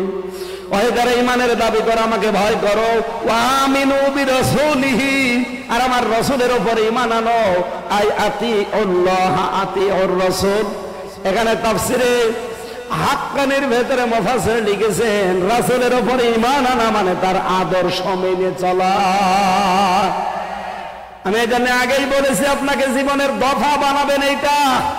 যাদের জীবনের রাসূল ছাড়া অন্য কেউ আদর্শ, আপনি আজকে লিখে নিয়ে যেতে পারেন। মরণের পরে কবরে দিলে বিশ্ব নবীকে যখন দেখিয়ে বলবে মান হাজার রাজুল, আপনি বলবেন লা আদরি, আমি চিনি না। কিন্তু আমি বলতে পারবো হাদা নবিয়্যুনা মুহাম্মাদুর রাসূলুল্লাহ সাল্লাল্লাহু আলাইহি সাল্লাম। কারণ আমি এই জীবনে বিশ্ব নবী বাদ দিয়ে কাউকে আদর্শ মানি না। আমাদের সবার জীবনে 6 নম্বর দফা এখন থেকে থাকার দরকার আছে না নেই? তারা নবী ছাড়া অন্য কাউকে আদর্শ মানেন না, তারা হাত তোলেন, লিল্লাহি তাকবীর। আলহামদুলিল্লাহ। বীর চট্টগ্রামবাসী 7 নম্বর দফাটা আমাদের এবার শেষ দফা। এটা মুমিন জীবনের 7 নম্বর দফা হচ্ছে এখন থেকে আখিরাতের পুঁজি তৈরি করে পাঠাবো। সূরা হাশরের 18 নম্বর আয়াতে আমার আল্লাহ দলিল দিয়েছেন, ইয়া আইয়ুহাল্লাযীনা আমানুত্তাকুল্লাহা ওয়াল তানজুর নাফসুম মা কদ্দামাত লিগাদ ওয়াত্তাকুল্লাহ ইন্নাল্লাহা খাবীরুম বিমা তা'মালুন। যারা রহমানের ভয় করো, আমাকে ভয় করো। প্রতিটি ইমানদারের উচিত আগামীকাল তার কি পুঁজি তৈরি হচ্ছে এটা চিন্তা ভাবনা করে দেখা। আমি বলছি আবার আমাকে ভয় করো। তোমরা যা করো প্রতিটি জিনিসের খবর জানেন কে? এজন্য আমাদের জীবনের শেষ দফা, ফাইনাল দফা, সর্বশেষ দফা, এখন থেকে এইটাই সিদ্ধান্ত নেওয়া লাগবে আগামী দিনের প্রস্তুতির জন্য আমি কি পাঠাচ্ছি। আল্লাহর এক বান্দা চট্টগ্রাম বাজারে মনে করেন বাজার করছে, 100 টাকার নোট দিয়েছে দোকানদারকে। দোকানদার টাকাটা নিয়ে উলট পালট করে বলছে না এটা চলে না, নিয়ে যান, অন্য দিন দিয়ে যাবেন। যেই বলেছে চলে না উনি সেন্সলেস হয়ে পড়ে গেছে। লোকজন এসে বলছে কি দোকানদার এ বুজুর্গ মানুষটাকে আপনি মারধর করেছেন? বলছে না, আগে হুঁশ ফিরান। হুঁশ ফিরিয়েছে, সেন্সলেস হয়ে গেলেন কেন? আপনাকে মেরেছে দোকানদার। লোকটা বলে না, সেন্সলেস হলেন এই টাকাটা দিয়েছিল মানে উলট পালট করে দেখে বলছে এর মাঝে যে লাল দাগ থাকার দরকার ছিল একটা দাগ ওইটা নেই, এটা অসল টাকা, এটা চলে না। আমি চিন্তা করলাম আমারও তো জীবনের একটা 100 টাকার নোট আছে, তার নাম হায়াত। আমি যদি এখনই মারা যাই, কবরে আমাকে যদি আল্লাহ দিয়ে দেয়, জিজ্ঞাসা করে বান্দা তোর যে জীবন নিয়ে আসলি এই জীবনটা অসল, এর ভেতরে শয়তানের যে 7 দফা ছিল প্রত্যেকটাই পাওয়া যাচ্ছে। শয়তানের 7 দফার প্রথম দফা, শয়তান চায় মানুষকে শিরকে নিমজ্জিত করতে। যখন পারে না দ্বিতীয় দফায় যায় সে মানুষকে কুফরি করাতে। এটাও যখন পারে না 3 নম্বরে তখন সে মানুষকে দিয়ে বেদাত করায়। আর বাংলাদেশে এটা সবচাইতে বেশি। 4 নম্বরে ও মানুষকে যখন আর পারে না বেদাত করাতে তখন কবিরা গুনার দিকে নিয়ে যায়। এটাও যখন পারে না যখন বারবার সগীরা গুনাহ করায়। এটাও যখন পারে না তখন ভালো অপেক্ষা নিম্ন কাজ যেটা সেইটা করায়। এইটাও যখন পারে না 7 নম্বরে তখন তাকে কষ্ট আর মুসিবতের ভেতরে ফেলে দেয়। কষ্ট মুসিবতের ভেতরে ফেলে দিয়ে তখন আল্লাহকেও ভুলিয়ে দেয়। মানুষ যখন কষ্ট মুসিবত বিপদের ভেতরে নিজের হাতে নিজে পড়ে যায়, কোন বিপদ আপদ কিন্তু আল্লাহ মানুষের উপর দিতে চান না, সব আমাদের হাতের কামাই করা। যেই বিপদে পড়ে মুসিবতে পড়ে নিঃস্ব হতে থাকে গনার কাছে, আল্লাহ রাব্বুল আলামিন তখন তাকে আকাশের চাঁদ ও ঝলসানা রুটির মতো দেখায়, তখন তার ঈমানই নষ্ট হয়ে যায়। লোকটা ডাক দিয়ে বলছে আমি চিন্তা করলাম আমারও তো একটা 100 টাকার নোট আছে। আল্লাহ পাক যদি বলে বান্দা শয়তানের যে 7 দফা ছিল তোর আমলনামার ভেতরে জীবনের ভেতরে সব দফাগুলো পাওয়া যায়। শিরিক পাওয়া যায়, কুফরি পাওয়া যায়, বেদাত পাওয়া যায়, কবিরা গুনাহ পাওয়া যায়, বারবার সগীরা গুনাহ করতে সেটা পাওয়া যায়। সবগুলোই তো পাওয়া যাচ্ছে। এই অসল আমলনামা দিয়ে আমার বানানো জান্নাত তোকে দেওয়া সম্ভব না। তখন আমার কি হবে এই চিন্তা করে আমি সেন্সলেস হয়ে গেছি। আমি যখন একা একা থাকি মাঝে মাঝে আমার চিন্তা হয় রব্বুল আলামিন যদি বলে হামজা 2024 সালের ডিসেম্বর মাসের 31 তারিখ পর্যন্ত তোরে মাফ করে দিলাম, যা তোর জবাব দেওয়া লাগবে না। তোর এই 33 বছর বয়সের 2024-এর 31শে ডিসেম্বর পর্যন্ত মাফ। শুধুমাত্র জানুয়ারি মাসের 1 থেকে আজকে 29-30 তারিখ, এই 30টা দিনের হিসাব দিয়ে তুই জান্নাতে চলে যা। আমার মাঝে মাঝে চিন্তা হয় একা থাকলে যে আমার এই 30 দিনের হিসাব দেওয়া সম্ভব না। আপনারা পারবেন? এই জন্য 7 নাম্বার দফাটা এখন থেকে আরম্ভ করেন। আখিরাতের জন্য কিছু পুঁজি তৈরি করে পাঠান। আমি সহ যারা এসেছি প্রত্যেককে আল্লাহ পাক এই 7টা দফা মেনে চলার তৌফিক দিন, বলেন আমিন। শয়তানের এই 7 দফায় ঝাঁটার বাড়ি দিয়ে আজকেই বিদায় নিতে পারি, আল্লাহ তৌফিক দেন, বলেন আমিন। আগামীকাল যেহেতু এর চাইতে আরো 10 গুণ মানুষ বেশি আসবেন আপনারা, আমি জানি। এক একজন অন্তত 4-5 জন করে নিয়ে আসবেন। ডক্টর মাওলানা মিজানুর রহমান আজহারি শ্রদ্ধাভাজন বড় ভাই আগামীকাল আসবেন।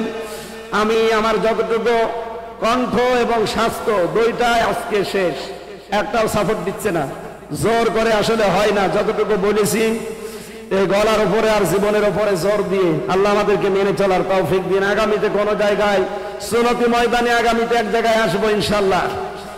এরপরে আরো বাঁশখালীতে আসার কথা আছে, যেখানে এখানে আসবো, কোরআন থেকে হাদিস থেকে কথা বলবো ইনশাআল্লাহ। আজকের মতো শেষ করছি। আমিন।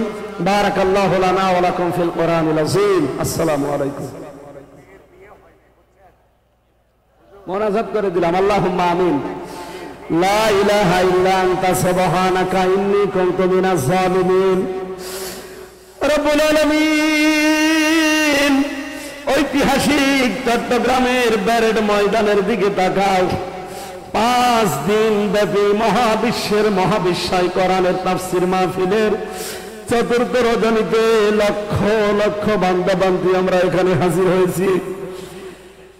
আমি তোমার ছোট্ট গোলাম, এলেম কালাম নেই, জীবনের একেবারে সব কিছু আমার মনে হচ্ছে জালেমরা আমার জীবন থেকে শেষ করে দিয়েছে। দয়া করে মুক্ত জীবনে যখন আমাকে ফিরিয়ে দিয়েছো আল্লাহ, তুমি আমার এলেমকে আবার বাড়িয়ে দাও, আমার কণ্ঠটা ভিক্ষা দাও, আমার স্বাস্থ্য আগের অবস্থায় ফিরিয়ে দাও। মুমিন জীবনের 7 দফা কর্মসূচি তুমি পুরা কোরআনে দিয়েছো। শয়তানের 7 দফা কর্মসূচি এর বিরুদ্ধে কি হবে সেইটাও আমরা জেনেছি। যতটুকু বলেছি আমাদের জীবনে আমল করার তৌফিক দাও। আগামীতে যিনি আসবেন ডক্টর মিজানুর রহমান আজহারী ভাই সহ যত আলেম ওলামা আসবেন, প্রত্যেকের জবান থেকে হেদায়েতমূলক কথাগুলো বের করে দাও। এই মাহফিলের সাথে যারা জড়িত আল্লাহ, চট্টগ্রামবাসী যে যেইভাবে এগিয়ে এসেছে, সম্মানিত মা বোনেরা পর্দার আড়ালে বসে আছে, প্রত্যেককেই তুমি মেহেরবানি করে কোরআনের খাদেম বানিয়ে দাও। আমরা ভাই বোন যারা এসেছি আমাদেরকে কোরআনে কারিমের খাদেম বানাও। চট্টগ্রাম ঐতিহাসিক প্যারেড ময়দানে ইসলামী সমাজ কল্যাণ পরিষদ পুরা এই চট্টগ্রামবাসীকে সাথে নিয়ে আয়োজনে আঞ্জাম দিয়েছে। তোমার যেই বান্দা যেখান থেকে যতটুকু সাহায্য করেছে কোরআনের অনুষ্ঠানে, তোমার সাহায্য তার দিকে অতটুকু পাঠিয়ে দাও। মা বোনদেরকে খাদিজার মতো আয়েশার মতো বানাও। অনেকের সন্তান হয় না, দোয়া চেয়েছি আল্লাহ তুমি একটা নেককার সন্তান ভিক্ষা দাও। অনেকের মেয়ে বিয়ে হচ্ছে না, আল্লাহ সব পাত্রের ব্যবস্থা করে দাও। অনেকের কর্মজীবন নেই, আল্লাহ মেহেরবানি করে জায়েজ একটা কর্মজীবন তৈরি করে দাও।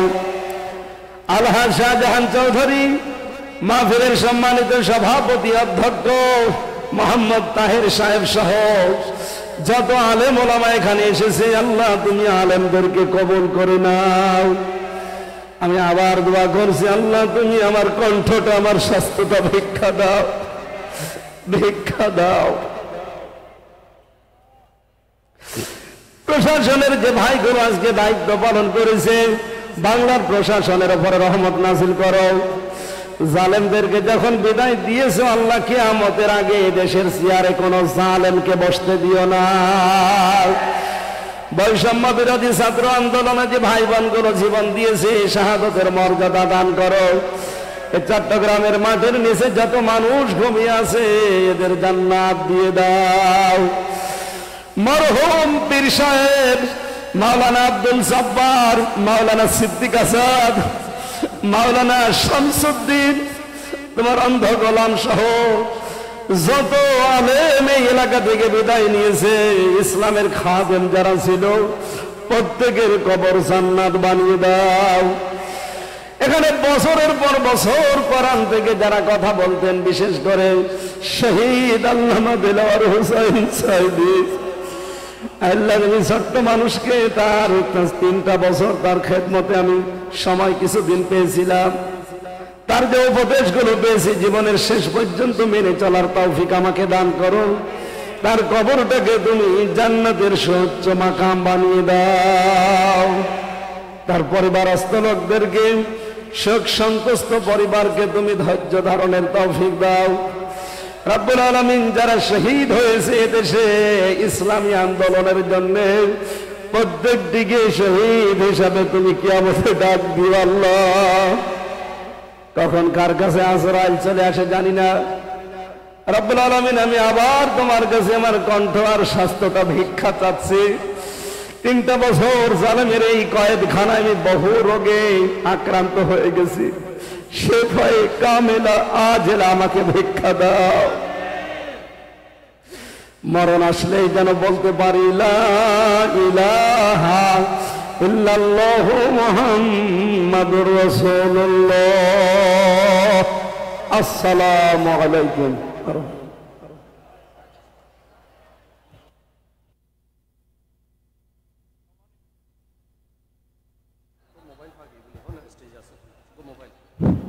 সম্মানিত উপস্থিতি, একটু পরেই সালাতুল এশার আজান হবে। ইনশাআল্লাহ তাআলা আমরা আজানের সাথে সাথে আইইউবি মিডিয়া